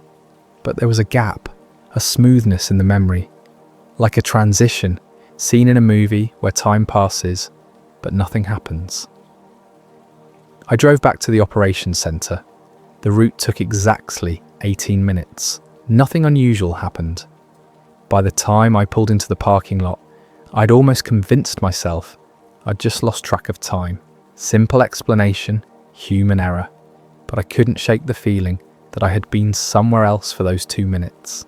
Somewhere that wasn't quite aligned with normal space. Chapter 7. After Effects. No missing time after that. No injuries, no dramatic physical evidence. But things were different. Small things, subtle things. My sense of timing became imprecise. I've always been able to estimate elapsed time accurately. It's a useful skill for my job. But after that night at Plant 7, my internal clock was consistently off. I'd think 5 minutes had passed and it would be 7. I'd estimate 15 minutes and it would be 12. I started having trouble with spatial relationships, not dramatically. I could still drive, still function normally, but occasionally a doorway would seem narrower than I remembered, or a hallway would feel longer. The distortions were brief, momentary, but persistent. I also developed an acute awareness of being watched. Not by people, not by cameras, just watched. The feeling would come on suddenly, usually during the quiet hours at work. I'd be monitoring systems, and the back of my neck would prickle. I'd turn around, nothing there, but the feeling wouldn't go away. I mentioned this to Raymond during one of our coffee meetings. He looked uncomfortable. "Yeah," he said, "I've been feeling that too, like something's paying attention." "Since when?" "About a month, since I filed that report." We didn't talk about it much after that. What could we say? We were both rational people who worked with empirical systems. We dealt in measurements and verifiable data. Feelings of being watched didn't fit into that framework, but the feeling persisted. I also started noticing patterns in my peripheral vision, quick movements that resolved into nothing when I looked directly, shadows that didn't align with light sources, brief distortions in reflective surfaces. None of it was dramatic enough to document. None of it was clear enough to verify. It existed in that margin between perception and imagination. The most disturbing change was the dreams. I don't normally remember my dreams, but starting in January, I began having the same dream repeatedly. I was standing in the parking lot at Plant 7 looking up. The sky was full of stars, but they were wrong, moving in patterns that stars don't move, and I was aware that something enormous was overhead. Not threatening, just present, observing. In the dream I always felt calm, curious, like I was being shown something important that I couldn't quite understand. I'd wake up with no anxiety, no fear, just a profound sense of having missed something obvious. Chapter 8. Independent Confirmation. In late February I found the forum. I wasn't looking for it. I was researching infrastructure monitoring protocols for work and stumbled across a discussion thread on an engineering message board. The topic was about unexplained sensor anomalies in automated systems. Most of the posts were routine troubleshooting, but one thread caught my attention. Someone with the username GridWatch had posted a detailed description of voltage anomalies they'd observed over several months. The pattern was identical to what Raymond had documented. I created an account and messaged them privately. I didn't give details, just asked if they'd noticed any temporal patterns. They responded within an hour. Tuesday and Thursday nights, 2:30 to 4, you too? We ended up talking for 3 hours. GridWatch was a power systems engineer in Oregon, 600 miles from where I was. Different grid, different utility authority, but the same pattern, same time window, same unexplained resolution. Over the next week, I found 4 more people: a wastewater treatment operator in Nevada, a telecom systems analyst in Colorado, a meteorologist in Idaho who'd noticed atmospheric measurement anomalies, an air traffic controller in Montana who tracked brief radar artifacts. All of them had seen something. All of them had reported it through official channels. All of them had been told essentially the same thing. Interesting observations, no safety concern, case closed. None of them knew each other. None of them had connected their observations to anything larger. Until now. We created a private group. We started sharing data, and the pattern became undeniable. Across 5 states, over 18 months, at least 27 people had documented the same phenomenon. System anomalies that were technically valid, but contextually impossible. Always during low observation hours, always resolving without intervention, always occurring in proximity to critical infrastructure. The most chilling discovery was the geographic pattern. When we plotted the incidents on a map, they formed a rough grid, not random, not clustered in one area, distributed across the western United States in a way that suggested methodical coverage. Something was surveying infrastructure, systematically, comprehensively, and it had been doing so for at least a year and a half, probably longer. We just hadn't noticed until we compared notes. Chapter 9. The theory that explains too much. In March, I developed a working hypothesis. I didn't share it with the group immediately. I wanted to test it against the data first. The hypothesis went like this. What we were observing wasn't visiting Earth, it wasn't arriving or departing. It was already here, had been here, would continue to be here. It existed in the margins of human observation, not hiding, not avoiding detection, simply operating in the spaces between our attention. It interacted with systems, not people. It measured, it tested, it observed, but it didn't interfere beyond what was necessary to gather data. The contact was non-invasive, almost respectful. It triggered anomalies only when they wouldn't cause harm. It resolved them before human operators needed to act. It avoided patterns that would force official acknowledgement. This suggested several disturbing possibilities. First, it understood human systems well enough to know how they were monitored. Second, it had access to operational schedules and staffing patterns. Third, it could predict when anomalies would be dismissed versus investigated. Fourth, it had been doing this long enough to refine its approach. The most unsettling implication was this: the phenomenon wasn't studying our infrastructure to understand our technology. It was studying our infrastructure to understand us, how we organize, how we coordinate, how we respond to anomalies, how we filter information, how we decide what to investigate and what to ignore. It was learning the patterns of human collective behavior by watching how we managed our shared resources. When I finally shared this hypothesis with the group, the response was mixed. Some thought I was overinterpreting. Some thought I wasn't going far enough. But no one could offer a better explanation that fit all the data. The air traffic controller, whose username was Skywatch, raised a question that stuck with me. If it's been here all along, and it's this good at staying in the margins, how many of them are there? And what happens when they're done studying?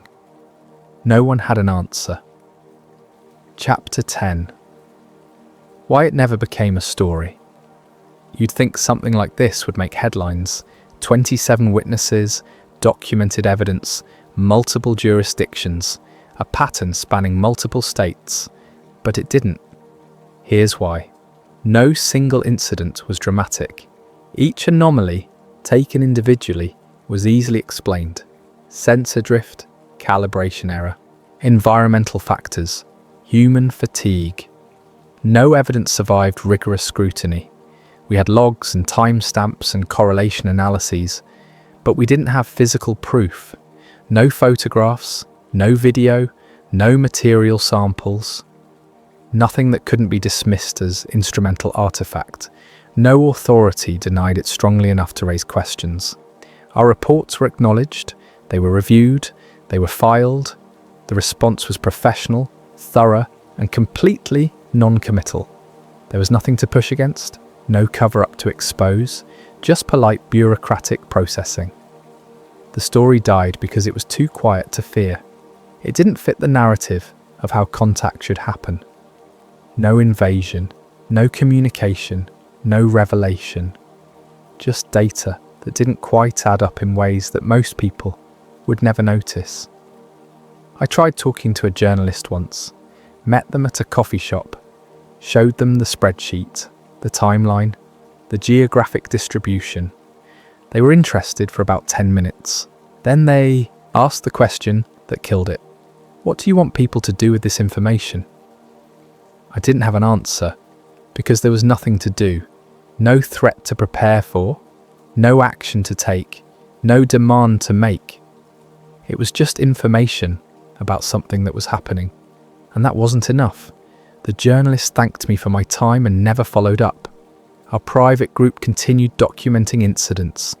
We compared notes, we refined our data, but we stopped trying to convince anyone else. What was the point? We'd learned what we needed to learn. We were being studied, carefully, patiently, by something that had no interest in being known. And the world continued exactly as it had before. Epilogue. Still there. It's late April now. I'm writing this during my shift. 3:32 in the morning. The quiet hours. Plant 7 is running normally. All systems within parameters. Nothing unusual in the logs. But I'm watching, and I know it's there. Not tonight maybe, but soon, Tuesday or Thursday, between 2:30 and 4, something will drift. Some measurement will be technically correct, but contextually impossible. And I'll document it, add it to the file, send it to the group, and nothing will change. The phenomenon is still operating, still measuring, still learning. The incidents haven't stopped.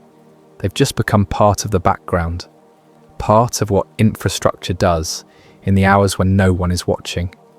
I don't know what it wants. I don't know what it's building toward. Maybe nothing. Maybe it's purely observational. Maybe we're as interesting to it as soil bacteria are to us. Present, measurable, ultimately not concerning. Or maybe it's waiting, gathering enough data to understand us completely. Learning our patterns so thoroughly that when it does make itself known, we won't even realize it's happening. The water still flows, the power still runs, the systems still hum along exactly as they're designed to, and somewhere in the margins, in the spaces between human attention, something watches. It's not hiding, it's just patient, and I suspect it's been here much longer than we think. The quiet hours are when the world runs on automation, when cities idle instead of sleep, when critical systems operate without human oversight. It's the perfect time for observation, and I think it knows we know it's there. It just doesn't care if we believe it, because belief isn't required for observation to continue. The numbers tell their story. The patterns persist. The evidence accumulates in private files and abandoned reports. And in the quiet hours, when the world stops watching, we are being watched in return. I don't know how this ends. I don't know if it ends. I just know that whatever is out there operates on timescales we can't imagine. And what seems like an 18-month study to us might be the briefest glance to them. A moment of curiosity, a passing interest, a casual survey of infrastructure managed by creatures who still measure time in years instead of eons. We build systems to last decades. It thinks in millennia, and will never be able to prove it was here, because it leaves no evidence that can't be explained away, no proof that survives the filter of official skepticism, no story dramatic enough to overcome the human preference for comfort over truth. So it remains what it has always been, an anomaly, a curiosity, a pattern that technically shouldn't exist but can always be dismissed. And in the quiet hours I watch my screens, and I know I'm not the only one watching. The question isn't whether it's real. The question is what happens when it finishes collecting data, and whether we'll even notice when it does. My shift ends in 4 hours. The sun will rise, the day crew will arrive, systems will continue their routines, and tonight, during the hours nobody watches, it will be back, measuring, testing, observing, still there, always.